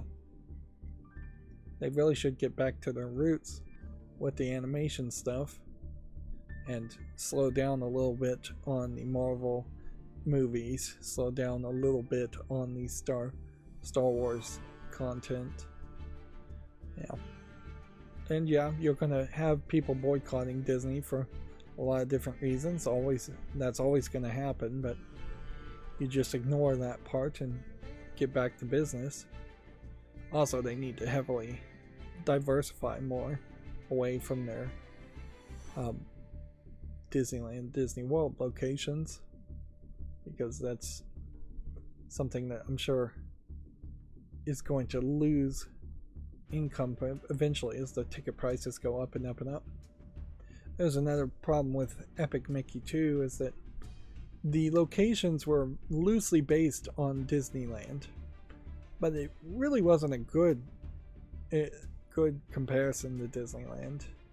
I would have much preferred to just walk around the real Disneyland and take a bunch of pictures, because there was a photo mode in it, but the photo mode really didn't do much. But yeah, if I could have just had a one-to-one representation of Disneyland, or if there would have been even an expansion of what Disneyland was, so the locations you did visit were bigger than the locations on Disneyland, that would have been nice. But it really didn't work that way. We already talked about Final Fantasy 16 PC version and DLC plans. Did they actually say anything about the DLC plans, though? Like wall of text here. 2 installments of paid DLC, it says, although no real guarantee that the paid DLC is significant new story or anything. It might just be horse armor or something like that. Yeah, I don't really think I like the gradient as it is here. I feel like that's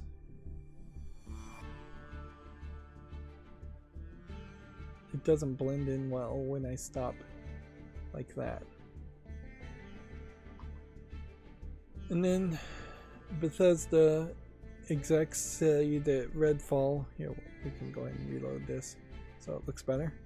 Bethesda executives say Redfall won't be abandoned and that it'll get to be a good game someday. Someday it will be a real boy. Pete Hines compares the game launch to that of Fallout 76, which is perhaps just saying that Bethesda has a history of releasing bad games or having their subsidiaries release bad games. It's not something to use as a comparison. And I would still heavily argue that Fallout 76, while it is a better game, still really isn't a game that most people would want to play or should play. Redfall, almost certainly doomed to just be forgotten. And probably better that it is forgotten. So yeah, I turned off my cosmetic blocker, ad blocker, when I was making the banners, and I didn't turn it back on when my macro was running, so that's why some of these pages need to be refreshed. The streaming schedule for the Tokyo Game Show has been released. Find out when all 25 streams will take place in the US and UK time zones. That is a lot, certainly. And a lot of these companies I don't think I'd inherently recognize. We might get some interesting announcements from Microsoft Japan. The new lady they hired should potentially be on stage, although I wouldn't be super surprised if she was on stage this year and she was out of a job by next year.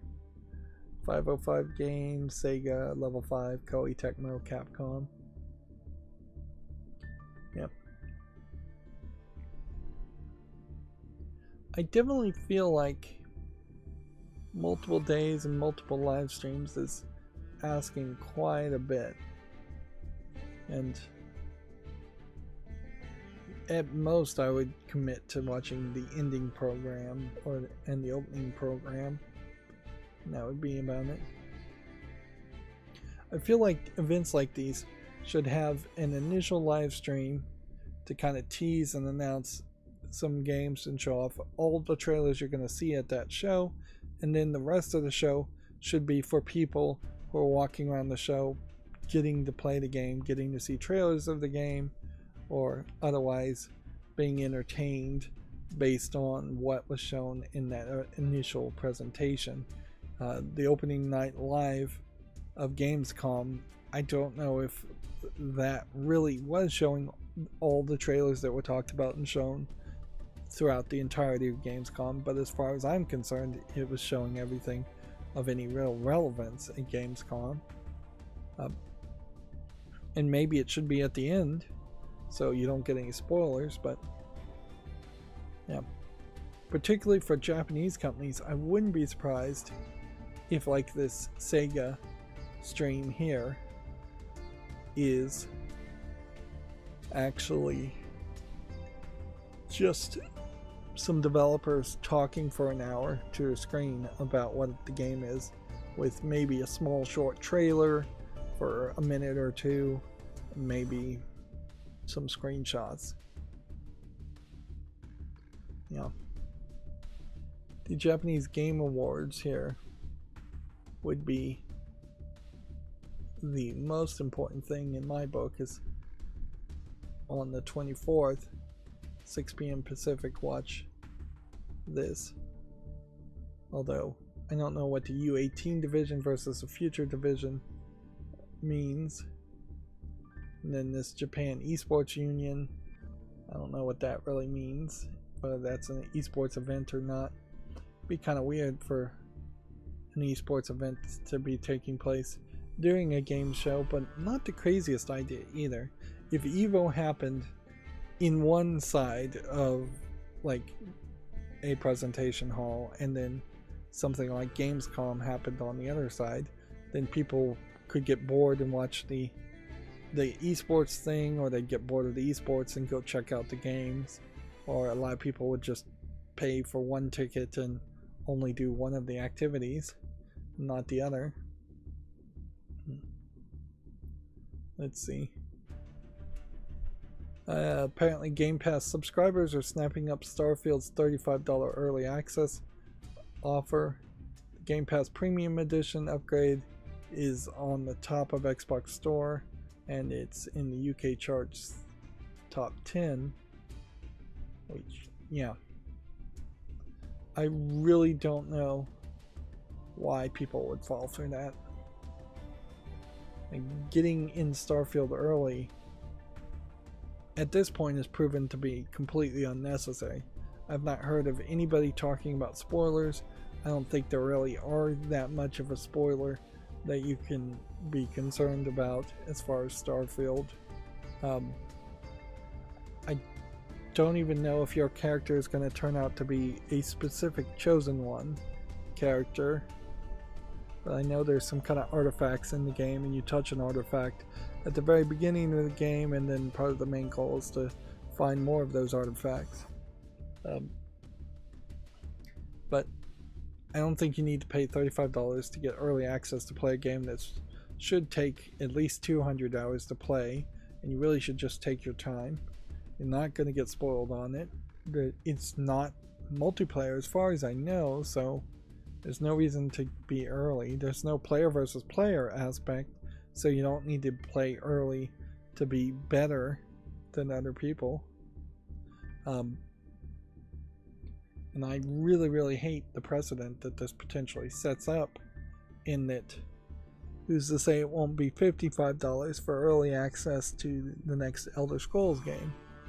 Or who's to say this isn't just going to be the standard thing where things will cost more to play a game when it actually releases, and that early access will get longer and longer. If Starfield, for instance, came out now for people paying $35 early, and then it was only available for your average player paying $70 for the game, which I assume is what it costs. Otherwise, if normal players had to wait till November or December to play it, because it's just an extremely long period of early access, that would be irritating, to say the least. Although, in fairness, a lot of PC gamers like me we're still playing games from years and years ago. Epic Mickey 2 was a 2012 game, so 11-year-old game. And I definitely have played much older games. I really haven't played any new games in a long time. Apparently an Animal Crossing fan, I would say maybe lunatic fan, has traveled the world to see all of the real-life artwork. The journey to see 43 pieces of art covered in 10 countries in 16 months. I guess these are just pieces of art. Seems like he was probably doing the whole TikTok thing. So he's having somebody photo him as he runs around.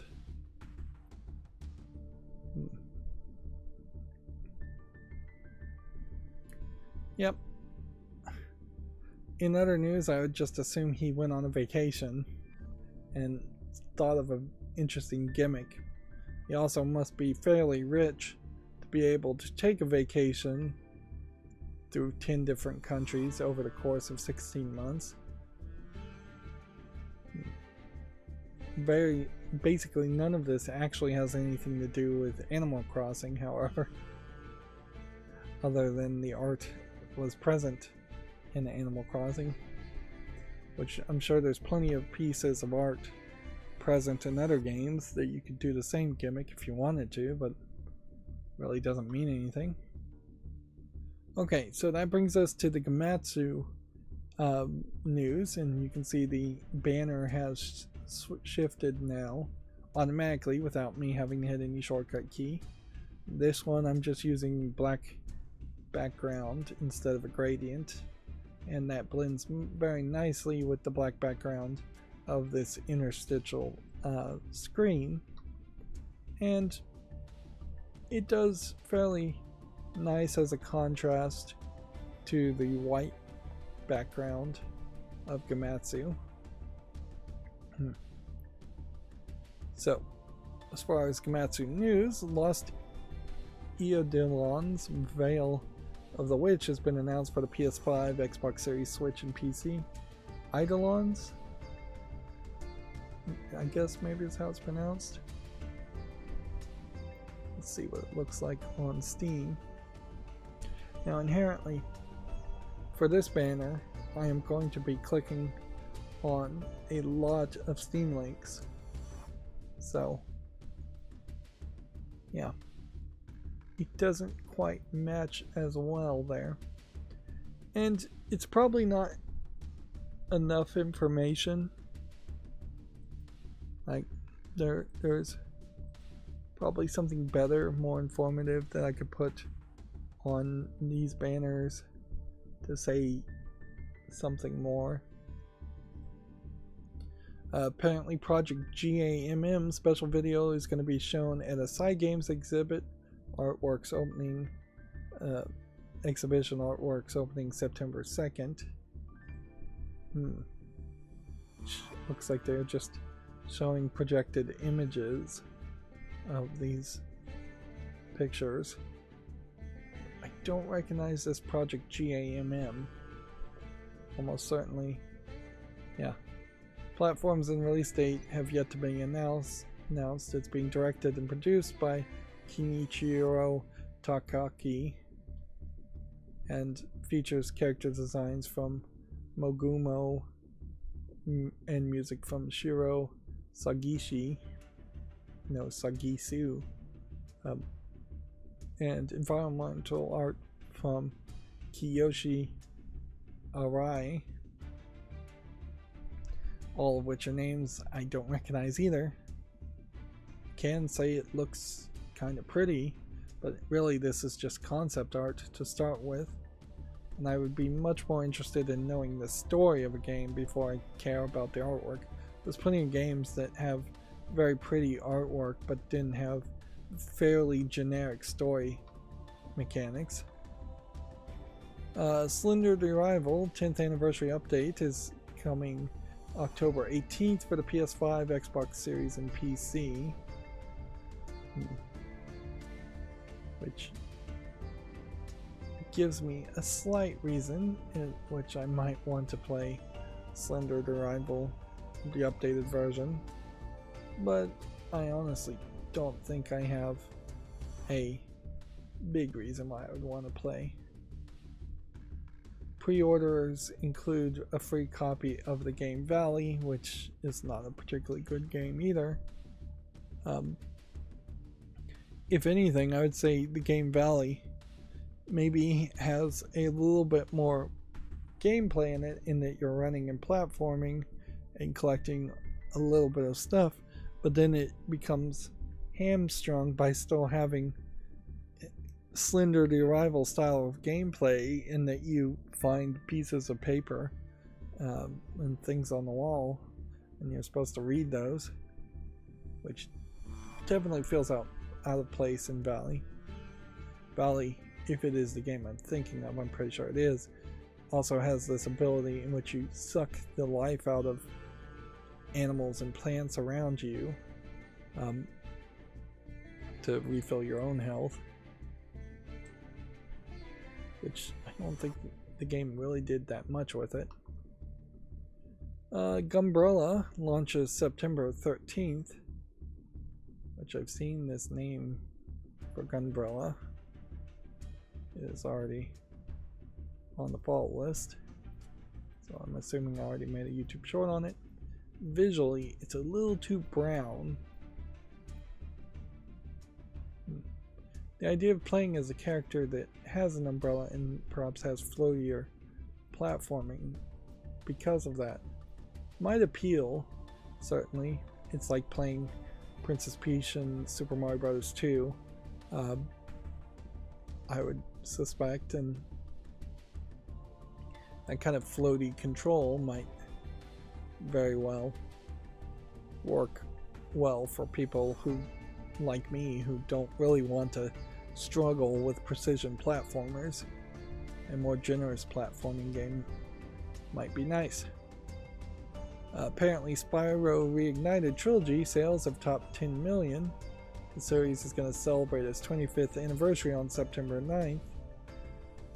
Which, yeah. Spyro, overwhelmingly positive on Steam in the Reignited Trilogy. Right now selling for $9, and if you buy a couple of Crash Bandicoot games too, or a trilogy and the newest Crash Bandicoot, that's only $40. Spyro is perhaps a game I should own because it does give you a different kind of 3D, almost platforming experience, although you are flying around a lot as Spyro. It's more of a 3D flying game than platformer, I would suspect, although they do tag it as a 3D platformer.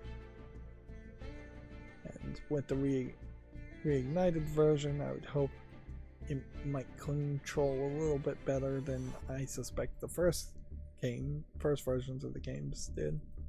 Although I'm baselessly speculating on that part, that it controlled bad in the first place. A game called Mayhem Brawler 2 Best of Both Worlds has been announced for all consoles and PC.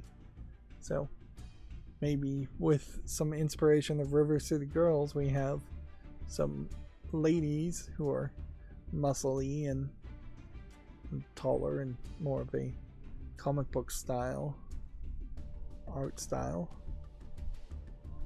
which in all fairness, as far as beat 'em up games, this art style isn't crazy.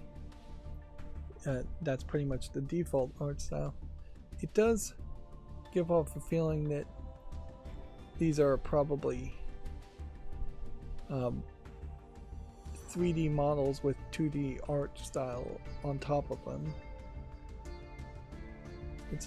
They're calling it a modern roguelite with RPG mechanics and a time transition theme. So I am completely confused as to what it really is. Like, you see this coloring here, which probably indicates a different time zone.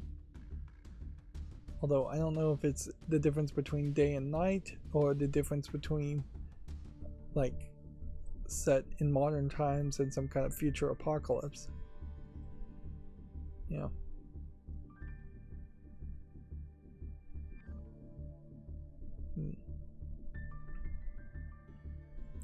Well, despite not really understanding what it was initially, this game does look interesting.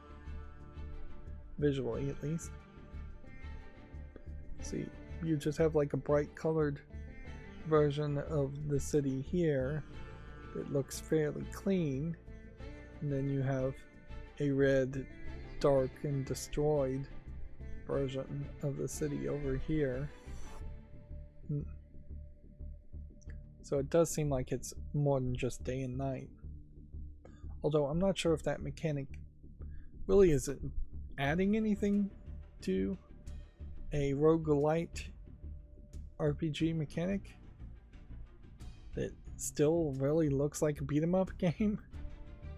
I guess at a certain point, maybe a beat-em-up game can be a roguelite game, and they're just doing something kind of new and interesting that I've never seen before.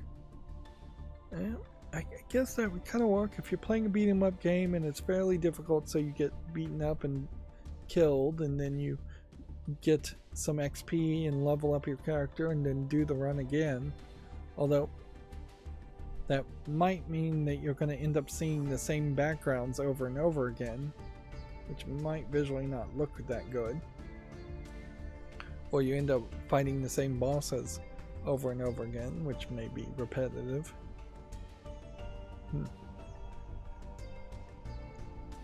Well, Project GAMM is now officially titled in this next Gematsu article, Garnet Arena Mages of Magicary, which that's what the letters stand for.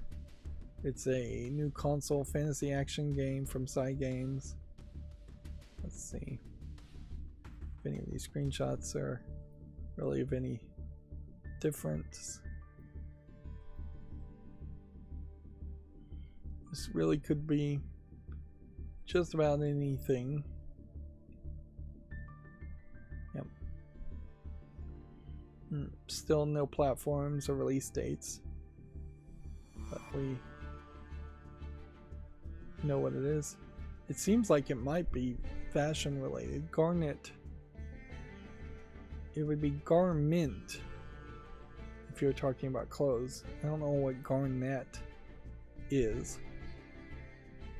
Maybe a made up word. Magicary may also be a made up word. Or there definitely is some crazy high fashion happening with these characters though. But also, if it's centered around an arena though, I don't know if it's going to be much of an adventure. It's tagged as an action game right now only. Moving on, Star Ocean, the second story, R, has an opening movie on Gematsu if you want to check that out.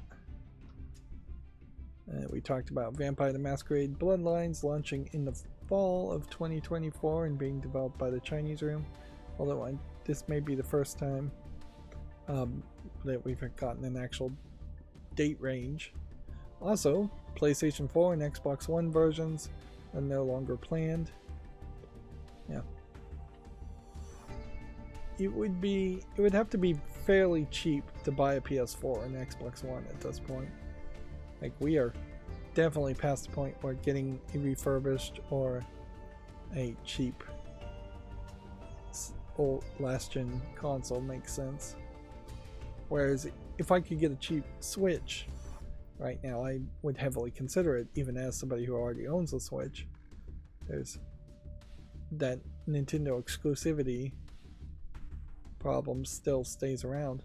Although even right now would be about the worst time to buy a Switch of any form, even the OLED model, because they're definitely right around the corner.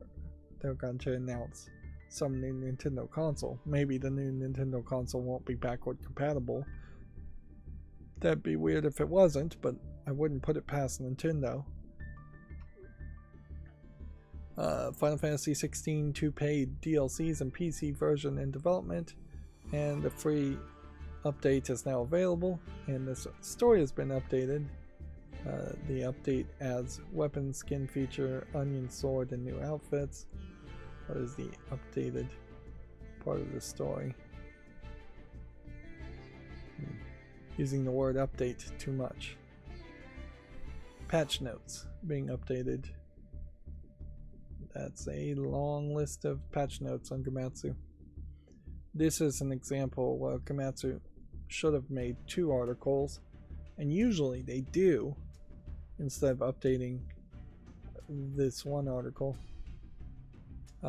It should have been Final Fantasy 2 paid DLCs and PC version in development, and then another article, Final Fantasy 16 free update now available.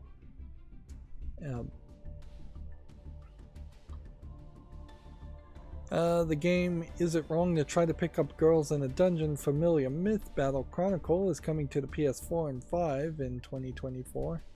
This is based off of an anime, although in all fairness I don't know if this anime is still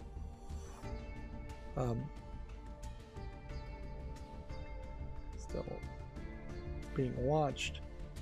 And apparently the game is already on its own personal PC app client and in the App Store and on the Google Play Store. So Sony is getting it last. See, PS5, PS4 versions decided for development. It wouldn't be the worst idea if we started to see more games, particularly niche games, test the waters out on PC or mobile first, and then come to consoles. But if you're targeting mobile game stores, you're not going to make a very visually demanding experience, or a very big experience overall.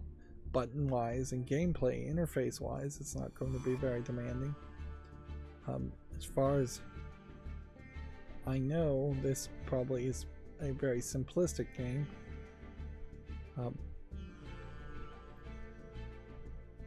It's tagged as an action JRPG, action RPG.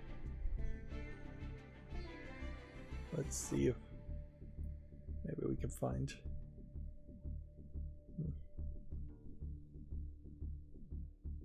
Here's a game overview trailer article. Let's see if we can show what it looks like. This is one of the girls who has a weird armor that covers one of her boobs and not the other. Although they didn't show it. Oh, she has a different piece of armor on. So yeah, this is what the game is. It's a mobile game. There's a limited number of buttons. And there's a lot of animations for actions. Yeah, the armor is like missing a part of the bottom part of her boob for some reason. And then the main character in this series has the ribbon bra nonsense, where she has a ribbon around her shoulders that she uses to hold up her massive cleavage.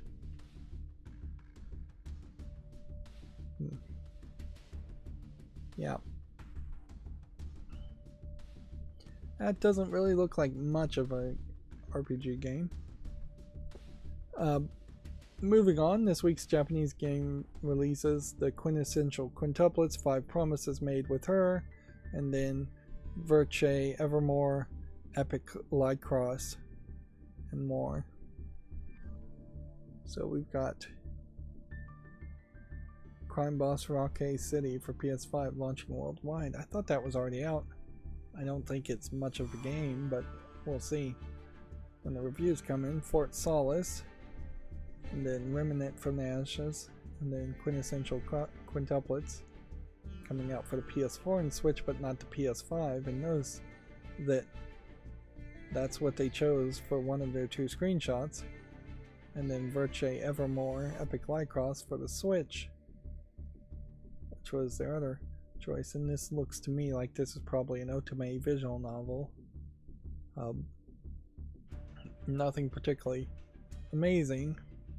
That being said, if you go digital only instead of physical releases, Starfield is coming out, and then Anonymous Code, which I thought Anonymous Code was already out too.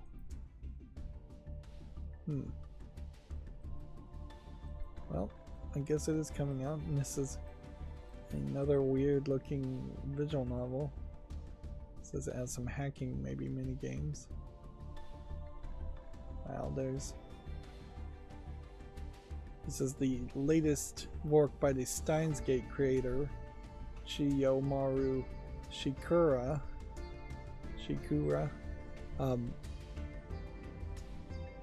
So this game may sell way more than you would suspect when it comes out. Let's see. Garnet Arena, Mages of Magicary, 15 seconds of off-screen footage. If you want to check that out on Gamatsu. We have about 5 more Gamatsu articles and I need to just move faster. We talked about the Tokyo Game Show official live stream programming schedule. Let's see, Yggdra Union 3-in-1 Special Edition has been announced for the Switch. I assume this is a re-release of some kind of JRPG, strategy RPG games. I don't recognize Yggdra Union as a game series. Obviously there's 3 games in the series, but these visuals look brand new to me. A horror adventure game called Death Palette is coming to consoles this winter, which I guess it originally was a mobile game again.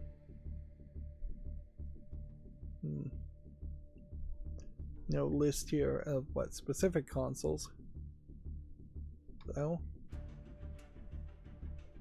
And we'll reload this. Level 5 has its Tokyo Game Show 2023 lineup and schedule, if you want to check that out. And then Gravity Game Arise has its Tokyo Game Show 2023 lineup and schedule, if you want to check that out. Most of these games I probably wouldn't recognize. Alright, and so then that's going to bring us to GameDeveloper.com, which again I chose just a black background, although in this case I think it's actually a slightly gray background. Either I made a mistake there or I intentionally chose a slightly gray, because I definitely see that there is a color difference between one and the other. And yeah, the mouse just falls behind that when I go up there. I probably was sampling this as the color palette to match. Yeah, it looks like that matches, but I don't think that's the way to do things.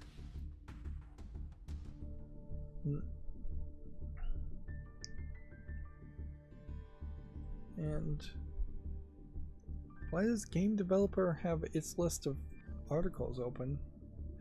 I didn't think those stayed open. I thought my macro managed to close that one. So yeah, Super Mario Bros. Wonder devs threw out the rulebook to overcome limitations. They can say that all they want, but this game ended up looking quite a bit so far in the screenshots like New Super Mario Bros. U. So I don't know what rulebook they really threw out or what limitations they really felt that they needed to get rid of. And in all fairness, a Mario game without limitations or without a rulebook probably wouldn't be good. If all of a sudden Mario didn't feel like Mario, didn't control like Mario, I know the pins are going to change how some of the characters control, so maybe that's the rulebook and limitations they're talking about. But yeah, if he doesn't feel like a Mario that people have known to love, if he doesn't act like a Mario, if all of a sudden Mario is talking a lot and then he's like stabbing Yoshi's in the gut with a knife and tearing out their guts and eating it raw, like if he those are the kind of rules that need to exist to maintain a character and maintain the personality of the character. Yeah, there's a good reason for some rules. And I would say though, if what they're really talking about is the pin system and how the games or how the characters control, that is something that they might get bit in the butt for. Like, this may be the game that does feel the least like a Mario game in how it actually controls a lot of times.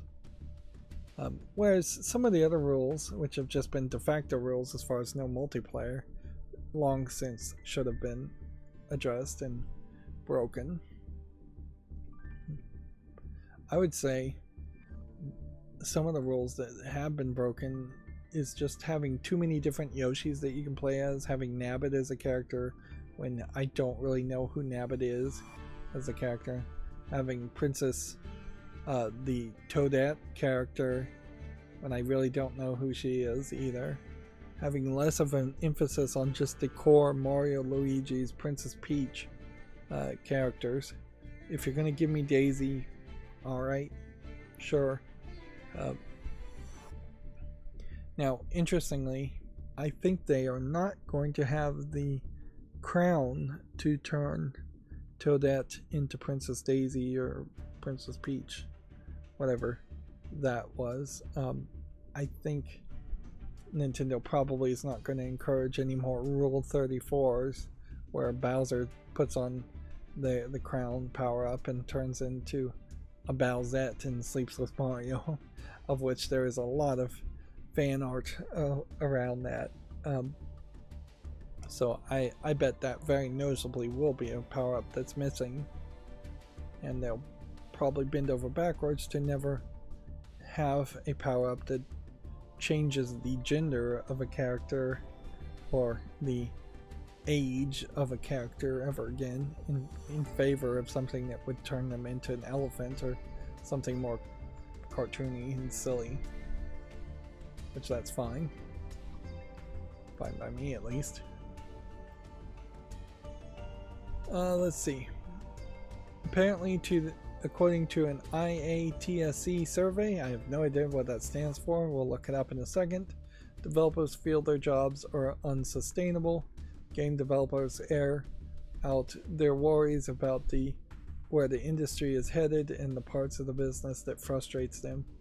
In a lot of ways, I agree, their workload is unsustainable. Perhaps saying their jobs are unsustainable is the wrong phrase to use, because that's an argument to lay off people and replace them with some automation or other people in other jobs. The International Alliance of Theatrical Stage Employees survey.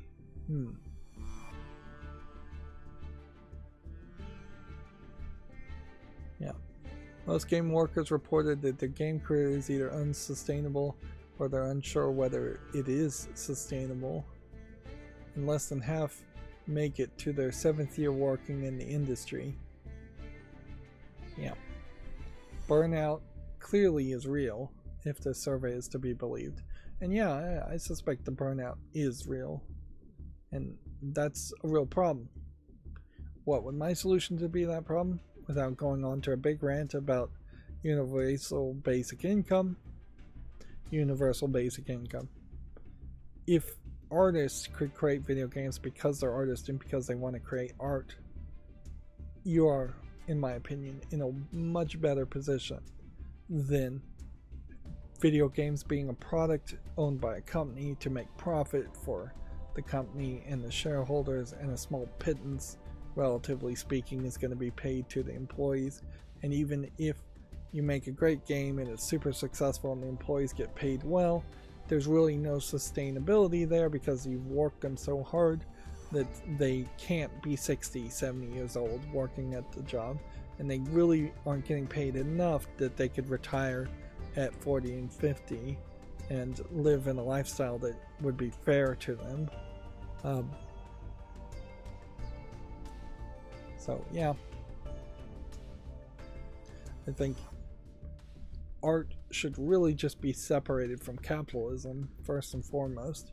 And if we got rid of all the things that people bought because of artistic or entertainment reasons, if somehow a government charter and grant just paid people to make video games to then give away video games to the rest of society as a placator, as a way of keeping the peace and keeping people inside instead of on the streets bored, it probably would pay for itself, really.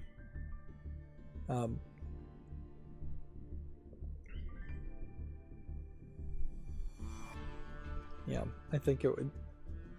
I think there's a decent argument that, yeah, having charters out to game developers to make the games they want to make good games, to then have the games be part of the public domain because the government charters, the public funded the development of the game in the first place, might work very well for everybody involved, including the government, which then would have more people playing video games and less people committing crimes and being bored or doing drugs or doing something that the government doesn't want people to do.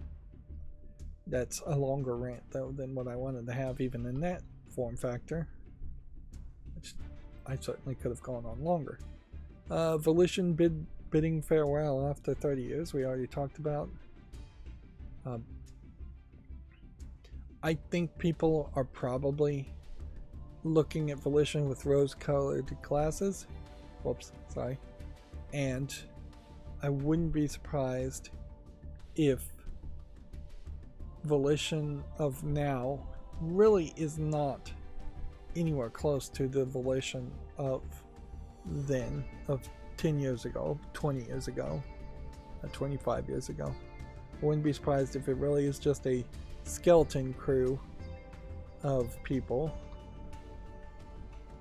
We already talked about Shino Alice being shut down in November. We already talked about the Spyro Reignited sales topping 10 million. A lot of these stories are just like almost exact copies of Gamatsu articles, or we talked about them already. We talked about Vampire the Masquerade Bloodlines 2 having a new developer, and we talked about Tim Sweeney with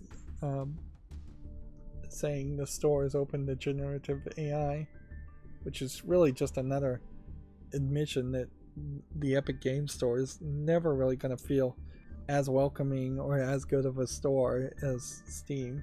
It hasn't really made any progress to actually being a competitor to Steam.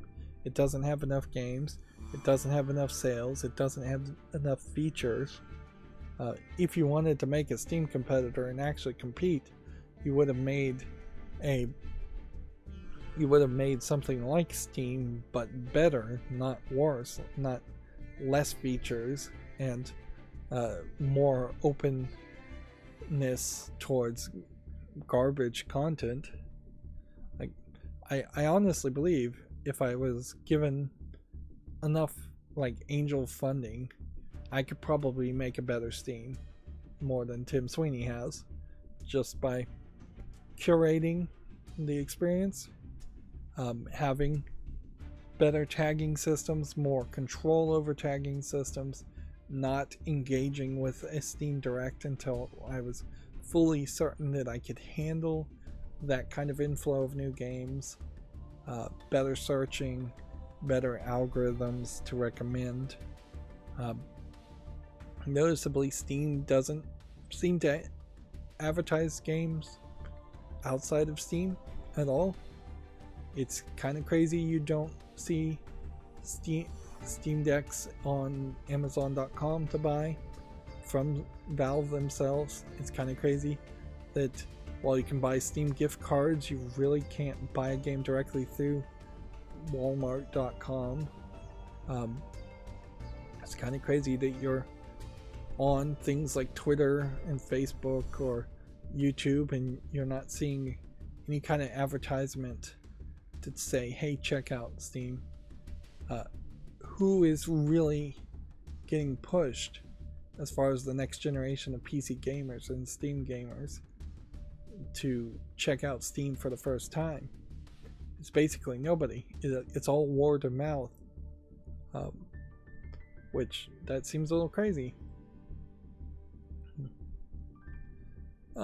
We had already talked about the SAG-AFTRA concerns and wage demands potentially causing them to strike.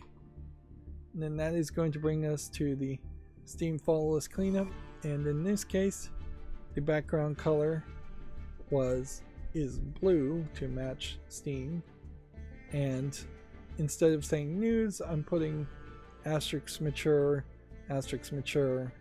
This is also the point where it enables the auto blur for every new page. The URL here is my follow list, and yeah, that's not super helpful to most people. In fact, it's pretty useless to most people. You can see what games are on my follow list, but that doesn't inherently mean they're good or that I didn't just put them on the follow list for a random reason. But yeah, that works, I think, a little bit better. So we have the Kaiju dating sim, which has 53 reviews and it's very positive.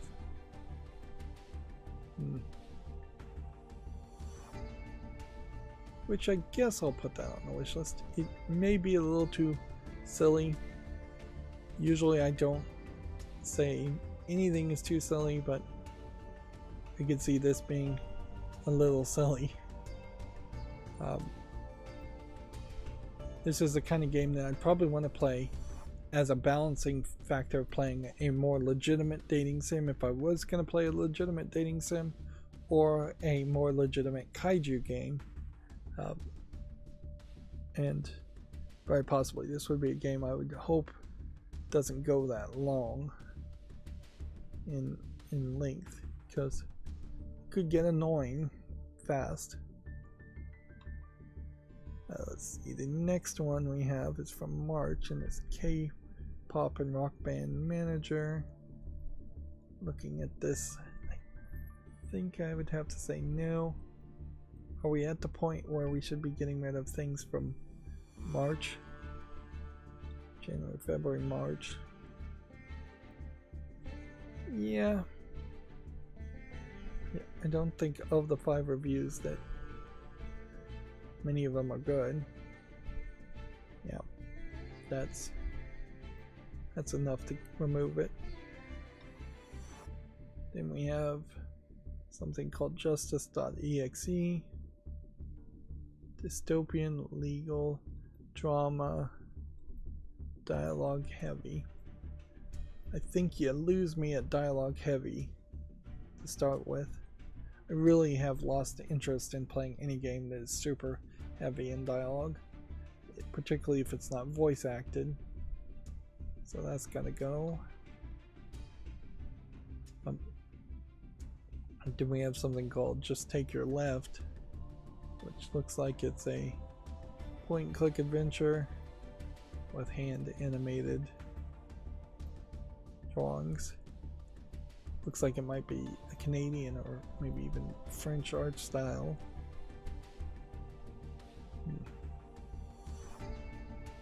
Well, 76% positive from 2020. Probably should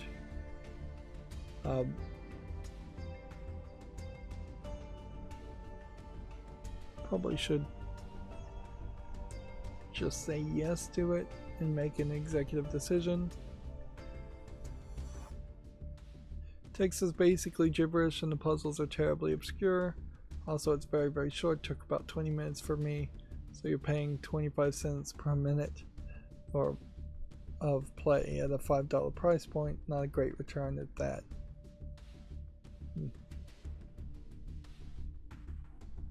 The animator did a lot on the art and seemingly did nothing else there. 20 minutes for 69 cents is what it's being sold for right now, though that may change the consideration. But yeah, looking at that one review and assuming it's true, I'm seeing that there are other reviews that are negative.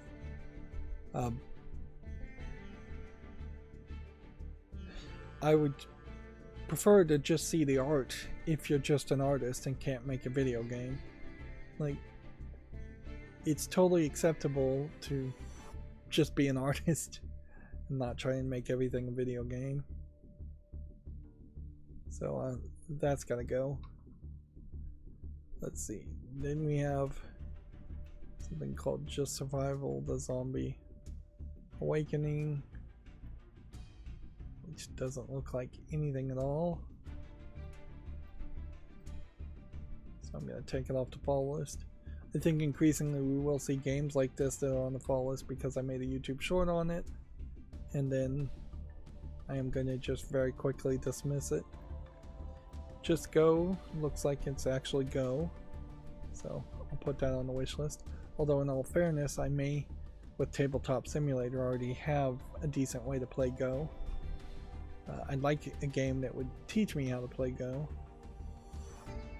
We have something called Just Crow Things, which is to be announced.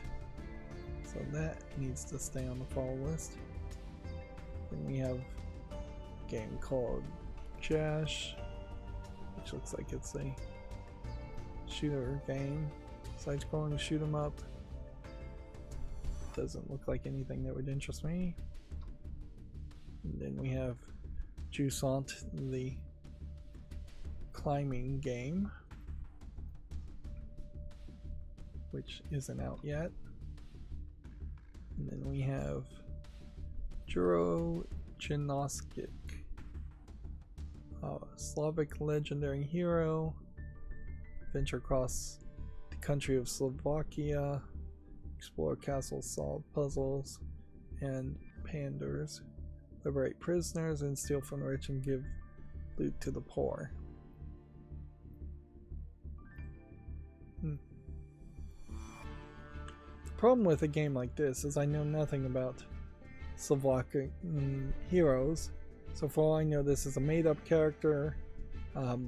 So looking at it as just a game, you have some cheap resource meter bars, and you have a low polygon looking top-down experience, none of which looks particularly interesting.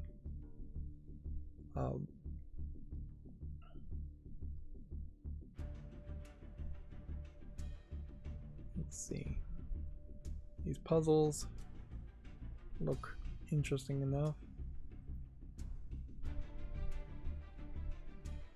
10 levels with real Slovak characters. I feel like this might be positively being reviewed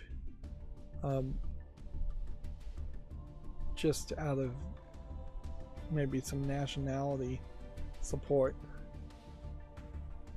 This one says it isn't bad, but I'm not sure I'd call it good either, and yet they gave a thumbs up. This one's not in English. Folk Hero. This is not in English either. This is not in English. This is not in English. Yep. Do I have this set to my language? Yes, it is by default. It's all of those are supposed to be in English. Yeah. I don't see this game ever really going on sale more than the default price. of 60% off, $4.39. I just don't see enough here. Nor am I really feeling like there's a major promise that they would even teach me who this character is. It feels more like they want me to assume I already know this character. So I'm going to take it off. Now take note that the blue color here of the banner doesn't really match the background here. It only starts to match when I scroll down here to this point, right about there at best, a little bit better there, and that's because there's a faded blue image that is used as the backdrop, and it would be practically impossible to try and actually match that color. I think I tried in a different way before to match the color and it didn't really work that well. Here we have Jurassic Pinball, which I'll leave that on the fall list. And then that will bring us to the new Steam games banner, which this URL is not the full URL I use, but it's close enough as far as what you would use to see all of the new games released, sorted by their release date. And again, it just has asterisk mature on the banner, and the auto blur is still enabled, so no real problem there. And arguably I should try to find a different colored background for this point, because while I might scroll down a little bit in the follow list, I am severely less likely to scroll down when looking at new games, unless it's an adult game, which it will be blurred at that point anyways. And yeah, come to think of it, I am going to again need to fix the blur.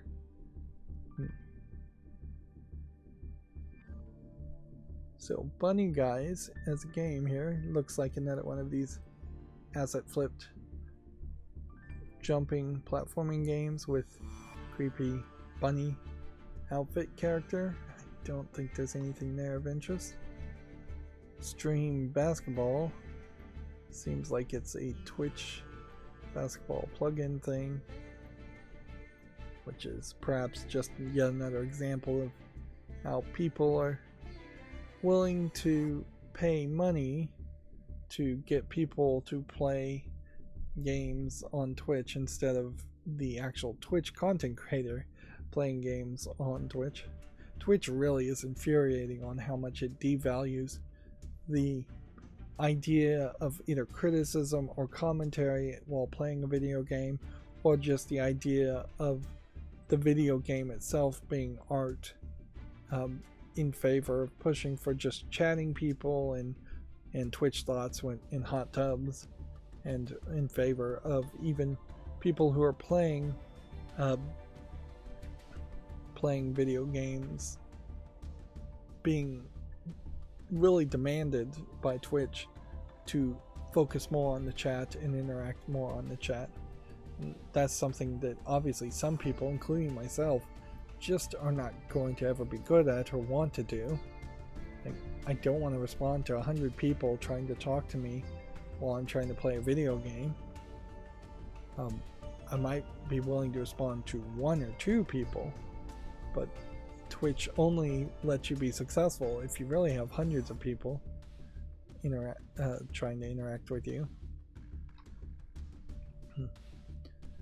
Next we have a game called The Sinking Dream Chaser, which looks like it's a point and click adventure game.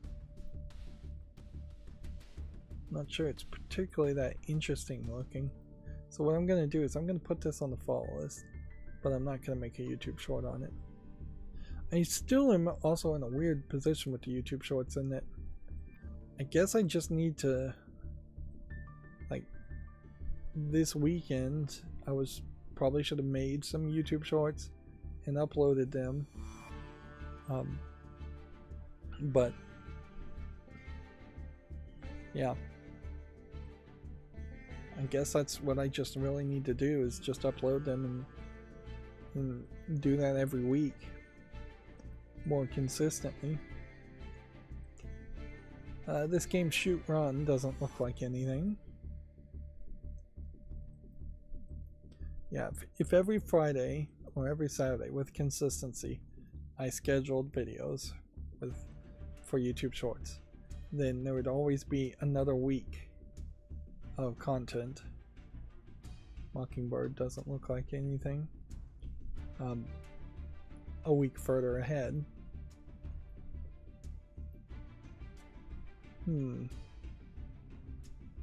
Roguelike deck builder.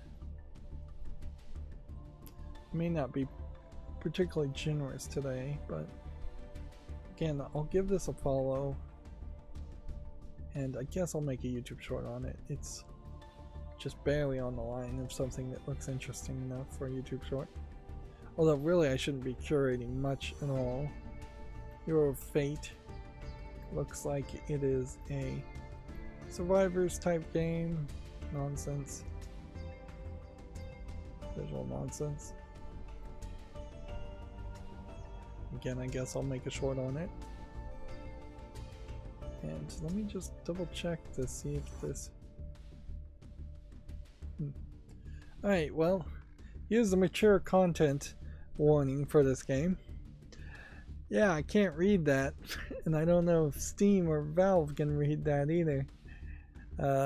It's Chinese and Japanese and English. This is called Oyabu Clinic Death Care Corporation, and it looks to me like it's probably some kind of horror strategy troll game. Like, the art style difference here between this character and this character and this character is fairly drastic, and then anime nurse girl with big thighs and big bust. Yeah.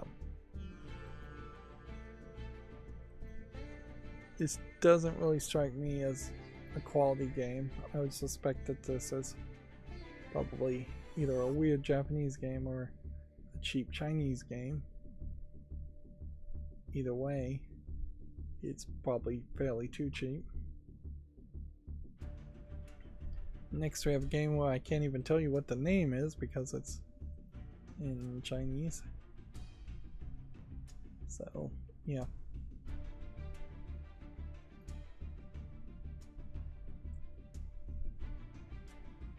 Yeah, I definitely would not be able to say yes to this. You know, there probably is something to be said for kind of region focusing a lot of games. Steam could also coordinate like game tournaments and try and convince more people to buy games to play with their friends or people in their area. But in general, by saying, hey, instead of just saying everybody in the English speaking world or everybody on Steam should play Call of Duty, let's say the games in that people are playing in your city, in your county, in your state, are these types of games. Although that may not change much. More personalized custom recommendations would probably be better. As far as you've played puzzle games before, so we'll recommend puzzle games instead of first-person shooters. This game, Court Amethyst, doesn't look like anything really, just a RPG Maker style game, and it's already mixed reviewed, English, Japanese, and Chinese. That was the other thing I wanted to do and I couldn't ever figure out a way to do it, was to see if I could grab this here and move this up here. In retrospect now, I probably could try and pull that higher up using CSS code, but if I was to do it, I might have to block the visibility of a lot of the rest of Steam, and it's probably not worth the effort to do that. I definitely would choose to move languages support higher up over relevancy in the SteamDB plugin. This game, I don't believe is anything. It looks a lot like, well, a low quality version of one of these 3D CGI adult games with asset flipped 3D models. But really, the quality is so poor on this, and the backgrounds are so poor that it really does just come off as more of a troll joke game. Sci-Fi Builder is a Cthulhu mythos-inspired simulator and third-person sandbox game, which basically means it's garbage. Next we have a simple title just called Stab, which, yeah, these horror games, I've been basically curating the horror games, and I still kind of feel like I should. The YouTube shorts that I'm making still feel like they are working fairly well, but I kind of question if there isn't possibly a plateau that's fairly low on the YouTube shorts also. The need potentially for 10 million views on YouTube shorts to be monetized is kind of ridiculous. Way more ridiculous than 4,000 watch hours in the past, I think, 90 days, maybe 6 months on YouTube. But yeah, I just don't know if my YouTube shorts would ever get to that point. Or maybe it will. Maybe it will just slowly grow faster and faster.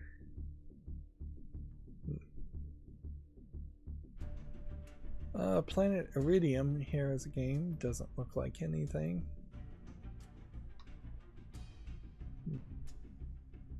I guess I definitely would be open to suggestions as far as ways to improve the YouTube shorts, or maybe change how they look.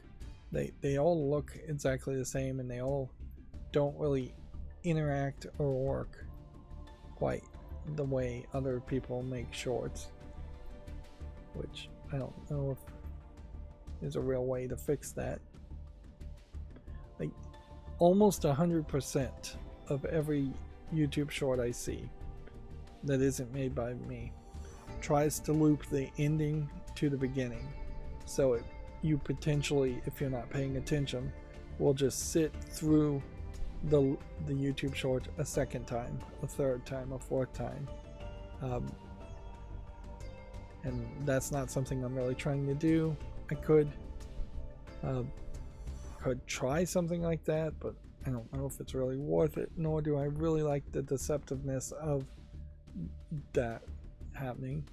The vast majority of YouTube shorts have somebody on camera talking to the screen, zoomed in very tightly. This Priscilla's Dream doesn't look like anything. Man, there's a lot of garbage games, it looks like, today. Alright, so we have our first adult game, which was released on the 2nd, which means there must be a lot of games for the rest of the weekend. Although it was also Labor Day weekend, so in the United States, I guess maybe not that much came out because of that. I didn't even think of that as to why there's such a small amount of news. In fact, today may be Labor Day. Didn't even think of that. This adult game is called My Lovely Stepsister, and I'm on a screenshot of that porn meme of her being bent over and pretending to be stuck in a front load dryer. Now weirdly, The thumbnail has a lady with purple hair in a 2D. Well, the thumbnail is more 3D, but then the screenshot I'm looking at is a blonde in a more 2D natural color palette image. The bent over and stuck in a dryer looks more 3D, but all the dialogue looks more 2D. Weirdly, it kind of feels like it has a heavy white line around the 2D images, which is a weird way. Usually there's a black line around 2D images.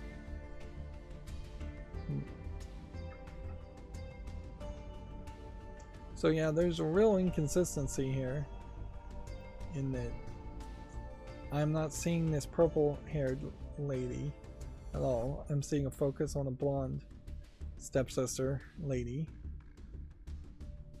And I would say, weirdly, the body proportions, even in the 3D images, are a little off.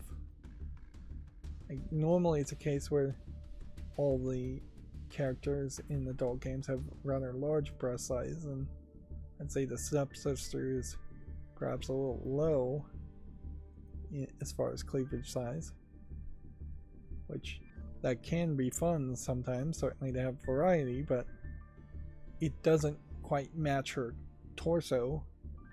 Otherwise, like there's a good way to have small breasts, and then there's a bad way. And if you have a fairly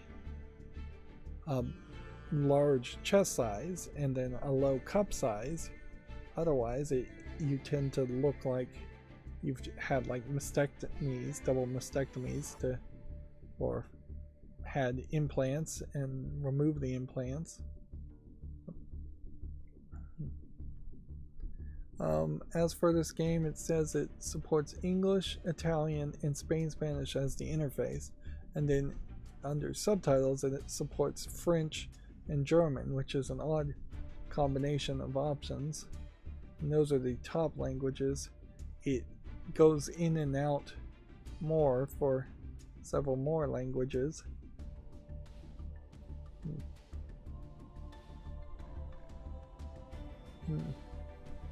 The game says it has mini games, but I think for the most part it is just a visual novel with some animated CGI elements, although I'm not really 100% sure how much of it is actually animated, as is always the case for those kinds of games. They can be very deceptive. The next game is another adult game, which definitely makes an argument that there's some bundling going on. The two adult games will be released back to back, called Hentai Devil, which it's a 2D colorful anime lady with devil horns, or more accurately 9 different anime devil horn ladies in slide square puzzle mini games. So yeah, maybe 9 to 18 images being revealed. It's selling for 59 cents. It claims it is full audio support for all 103 languages on Steam, which is not believable. Simple jigsaw puzzle. Yeah, it's cheap, but even at that cheap price, it's not giving you much. The interface looks like garbage too. So now we're back to a game I can actually show. It's the Metis 2 Arms player versus player 2D battle game, where you strategically arrange organs to harness powers and avoid attacks from your opponents. So it feels almost like it's a Tetris player versus player game. This is a little weird as an idea, and visually it looks a little too weird too. Maybe my tolerance of weird is just lowering overall.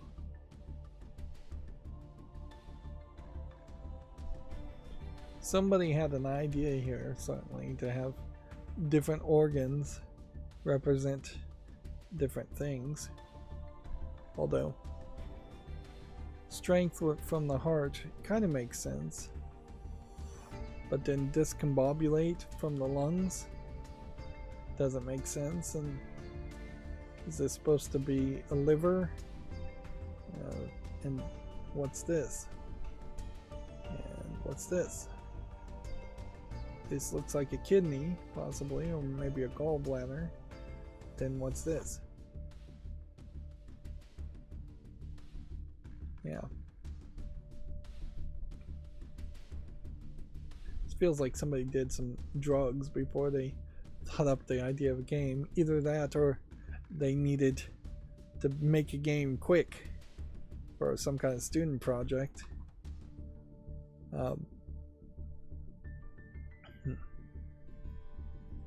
Next we have a game called Main Action, which looks like nothing, so we'll say no to that. Then we have something called Confabulation Homestead. Big words today. Which looks like it's just an asset flip horror game. Yeah, I think I'm still going to curate these asset flip horror games. They really just don't look like anything. Oil filling. Looks like nothing. Apparently it's incredibly easy to accidentally put a gas tank nozzle in the hole on the side of a boat that you put a fishing rod in. And sometimes they'll put the gas tank cap and hole right next to the fishing rod hole.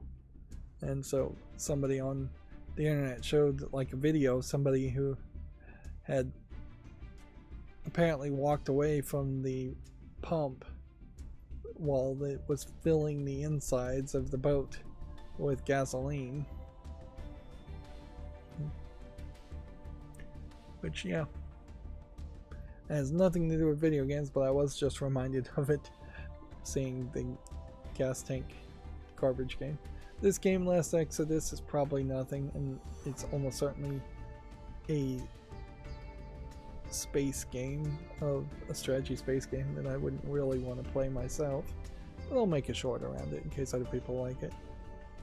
Terror in the Kitchen doesn't look like anything. Fall of the Sun doesn't look like anything, it's just not visually polished enough. We may also very well be seeing an example of everybody of any level of quality getting away from Starfield early access. Which it would be interesting to see if Valve actually does email people and say, Starfield is releasing this day, perhaps don't list your game in competition to that. Because certainly Escape Room Roomy Project is not going to really be counter-programming to Starfield. If anything, I think Valve should have a sale for other Bethesda games, which maybe Bethesda doesn't want that to happen, so wouldn't agree to that, or for other space games. But inherently, I guess they probably would just have promotion for Starfield. They are doing the Strategy Fest right now, so they are doing something. Here we have Search and Find Hidden Objects. It's a different art style. I don't know if that really matters in a hidden object game, though. And you still run into the problem where the general idea of most of these hidden object games is that somebody is drawing a picture and then selling it to you for perhaps a slightly higher price than it would be if you purchased it as a real, like, paperback book, and they very possibly are releasing it on as a paperback book also, double dipping, which would just be smart strategy. Another side tangent, certainly to mention, is up until recently, well, even now, the Library of Congress demands 2 copies of books from publishers for free. And now publishers are, a publisher I think sued successfully, maybe, I'd have to double check, to say, wait a minute, you can't take the books for free. That's unconstitutional under the takings clause. You can compensate us to give us 2 copies, but apparently there had been some arbitrary enforcement rules where they were fining people for not sending them copies of their books. Although inherently you do want at least 1 copy in the Library of Congress of every book that's being published in the United States. It's only fair that for historical reasons and for the fact that the government is granting you a copyright on your book and needs to know what is in your book by having a copy in case it comes to a court case. Otherwise, you could have nefarious people say they published a book and then change the internals of that book and sue somebody else for copyright infringement based on their prior published book that wasn't actually published that way. Moving on, I'm really rambling today. We have yet another horror game called All Alone. There are definitely some distinctive things that need to be in a horror game if you're going to actually make a horror game. I need to see an interface, probably. If there's not an interface, at least a start menu and a pause menu on the screenshot might be helpful. I need to see an actual enemy, and I need to see an actual interaction. Some or all of those need to be the case. Whereas almost all of these garbage horror games just show you a hallway. They just show you a room. Like, what am I doing in this room? Am I walking around this room? Am I searching this room? Am I avoiding an enemy in this room? Am I in danger? Am I investigating? Here we have another adult game, but this one is only Japanese, which this may very well be the first case of a Japanese only adult game in the adult section on Steam. It is 2D colorful characters, a red-haired lady and a brown-haired guy, and it looks like it's just a visual novel with adult scenes. There was a 3-way going on. 2 guys and a girl.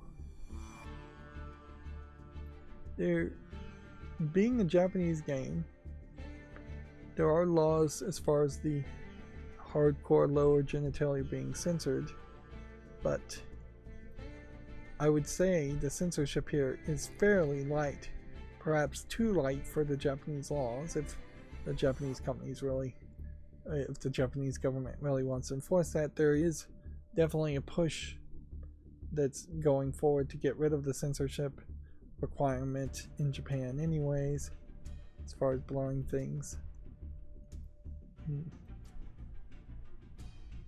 There's a little bit of light bondage in some of the screenshots, but that's about all I could say for it. It is selling for $23.99, so certainly you know the price is going to be higher. Let me see what happens if I click the translate button. Okay. Clicking the translate button, since I put in that plugin, tells me that in Japanese, the name of this game is called Training K-T, K-A-T-E-I. A sexually depraved body can't forget former boyfriend. The sub thing says, in search of pleasure that cannot be tasted by her husband, I was immersed in the pleasure of betrayal with my ex-boyfriend. So it's a cheating game, an NTR game. It says it has extreme play with BDSM elements. It says the heroine's name is Wakana Sasamoto, not Katie. So there's probably a mistranslation somewhere here.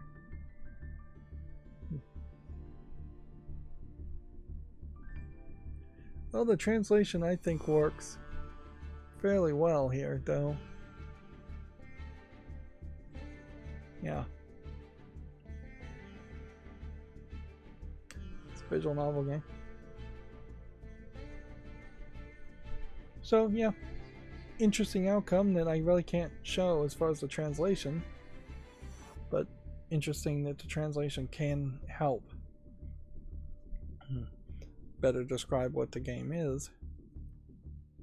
More importantly, though, it being a Japanese-only adult game, that potentially may be a trend we start to see going forward. Higher quality Japanese visual novels in adult form factor in the adult section, maybe leading to higher quality games in the adult section overall, and just more Japanese players overall.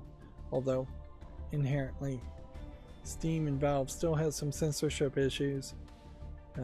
The 2D characters in that game were drawn very much in a more realistic anatomical body proportion style to look older, so no kawaii, where they're a little bit shorter, a little bit cuter, no moe, definitely no chibi art style adult games are ever really allowed on Steam. And that would be probably half of the adult games that came out at least at one time, maybe not now. This Bullet Hell Monday finale doesn't look like anything. But yeah,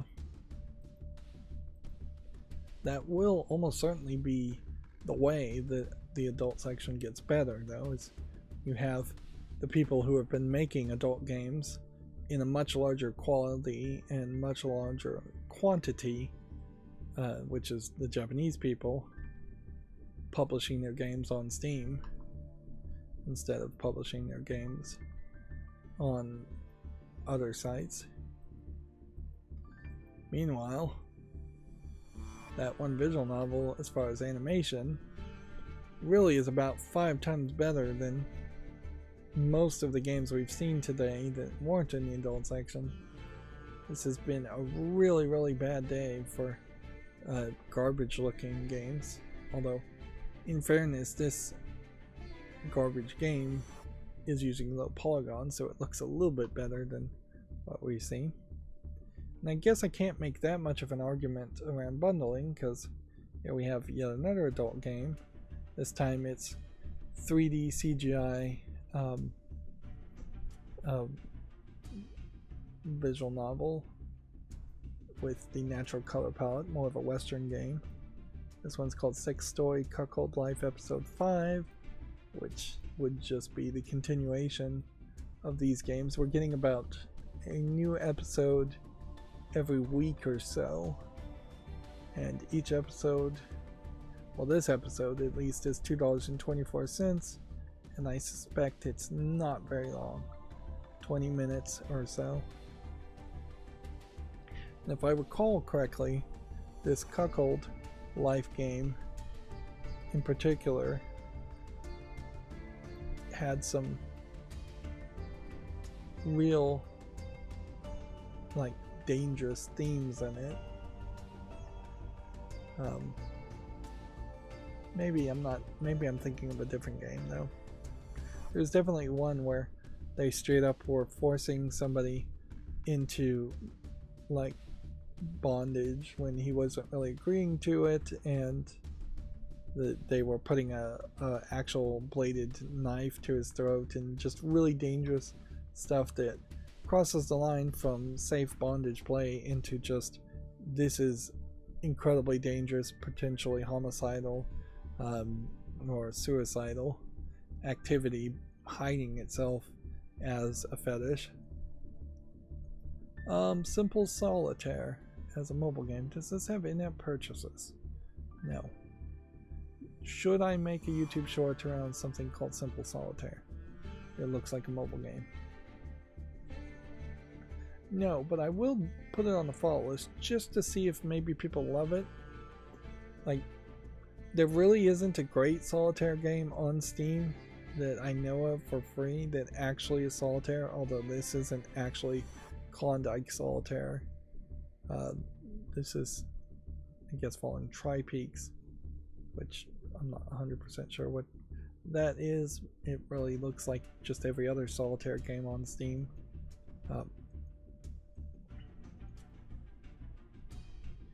Yeah. Microsoft at one time tried to get rid of solitaire and eventually moved it into the Windows Store to install it for like Windows 11, I believe. Not that many people, I imagine, are still playing solitaire from Windows. Microsoft is trying to get rid of WordPad now, and it'll be interesting to see if they can actually succeed at that. They tried to replace Paint with Paint 3D, and that didn't really work. There is, I think, a real logical argument around having less individualized apps come with Windows and more pop-up file picker style applets, where if you're going to make a note or type something, it isn't just a app that would go full screen and you would type a full document on it. It would be some kind of side app that hovers over or snaps to the side of a screen and you take notes that way. This game, Last Wish, is a different kind of animation. I'm not sure it's really the greatest of animation, with a visual novel aspect to it.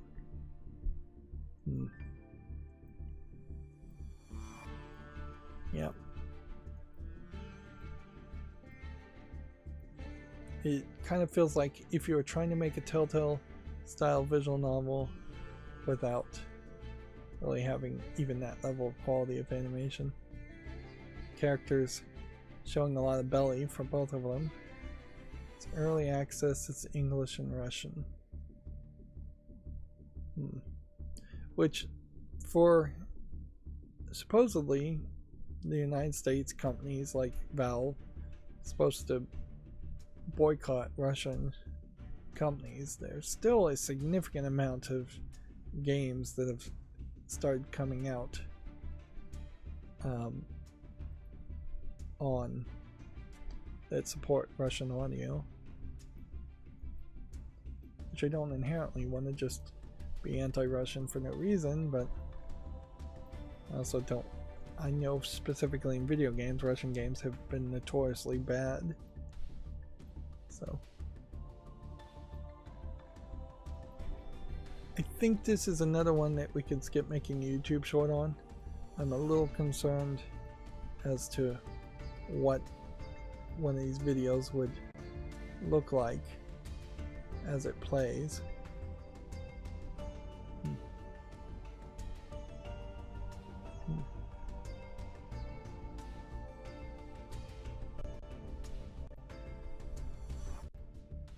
Yeah. They are speaking in Russian.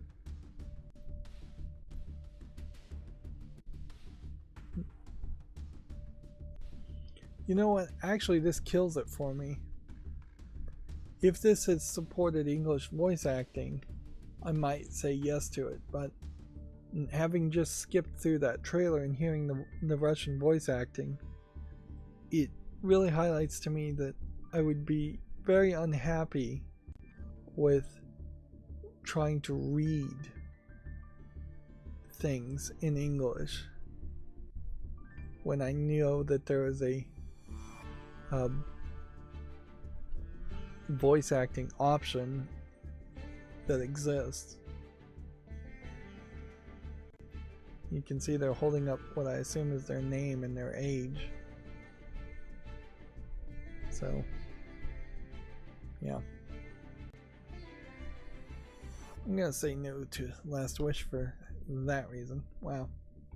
And that's a very weird reason, certainly, to say no to a game because there's voice acting in another language, but it does speak to my interpretation of the priorities of the game maker.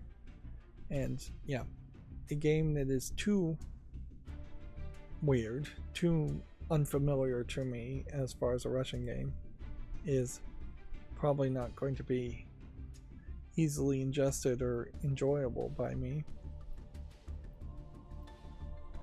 So yeah, maybe you'd call that a bias, maybe you'd just call that experience. But yeah. And then that just puts us back on the path to see a bunch of garbage games. Alpha game, first person shooter, and MOBA games. I actually doubt that there is anything around this, but we'll give it a chance. We have about 10 more games to look at. This looks like this is some weird Japanese dungeon crawler. Yeah. Doesn't have quite enough visual polish. This is something, as much as I may be a Japanophile and a fan of Japanese content generally, these kinds of games need to improve or go away. The blurry, low pixely characters in dungeon crawlers, the low effort visuals just aren't going to cut it anymore. We have something called Chinese Pope Door, which is a weird nonsense name as far as I would guess, and it looks like a weird nonsense game. Here we have Cat Apartment, although it really doesn't look like much. I guess it's maybe a hidden object game where you're looking for cats from different angles of this isometric images. English and Chinese. Yeah. It doesn't really look much like a game.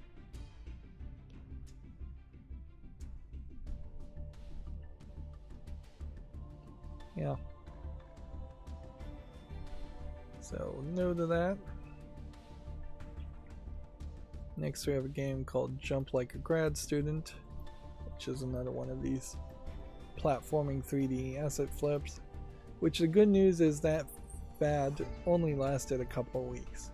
For the most part, we'll probably see one or two of these games every now and then, but the idea that the game Up, or whatever it was called, Only Up here, which is mostly positive, the idea that that was going to lead to a whole bunch of games like it did not happen, thank goodness.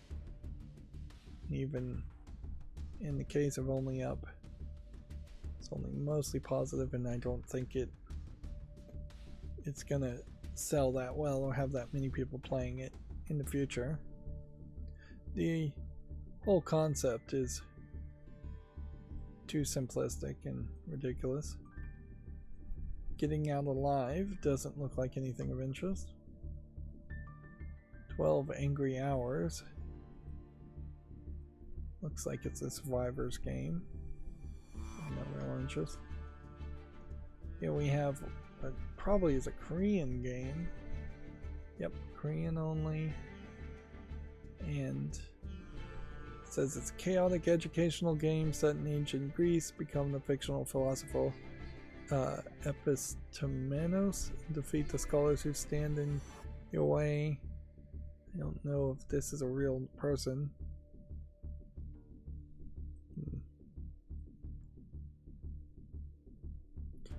I don't know if this is supposed to be You drag blocks to merge them and defeat your enemies, so it's a 2048 clone from the looks of it. Kind of doesn't matter, you can't play it anyways. It's free, so I guess the price is right on that aspect. We may be seeing a point where we start to see more Korean game developers coming over to Steam too. It's somewhat believable that that would happen. Although there are some transitions certainly for a lot of Korean games, that most of the Asian games that have any kind of in-app purchases tend to be really, really expensive, and that just won't work in the West. And we've yet to see any like AA or AAA quality games come out of Korea. And the funding to develop games for Korean games may be coming from the likes of Tencent in a lot of cases. Tencent shutting down my mobile game, Destiny Child, is an example of that, in favor of the newer shift-up game Nikkei Goddess of Victory, which has got a crossover right now going on with, or it's about to happen with, the Nier series of characters, 2B, and Nier Automata characters, Nier characters.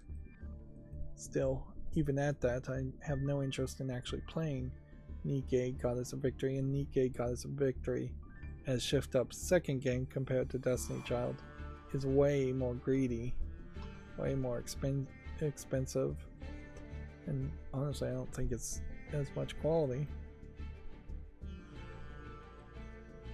A game called Meet Her There in black and red.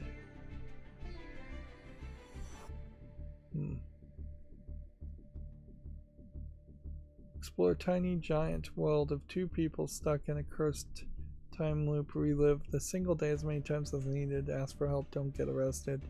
Find the correct steps to save the person you love, or is it not too late?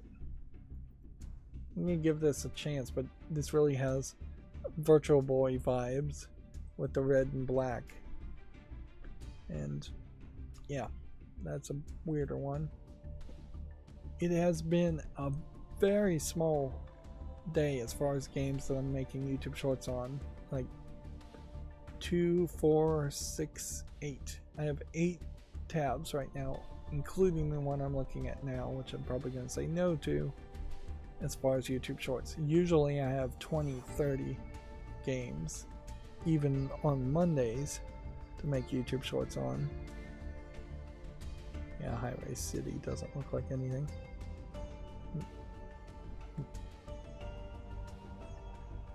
Alright, well, that's it for this stream.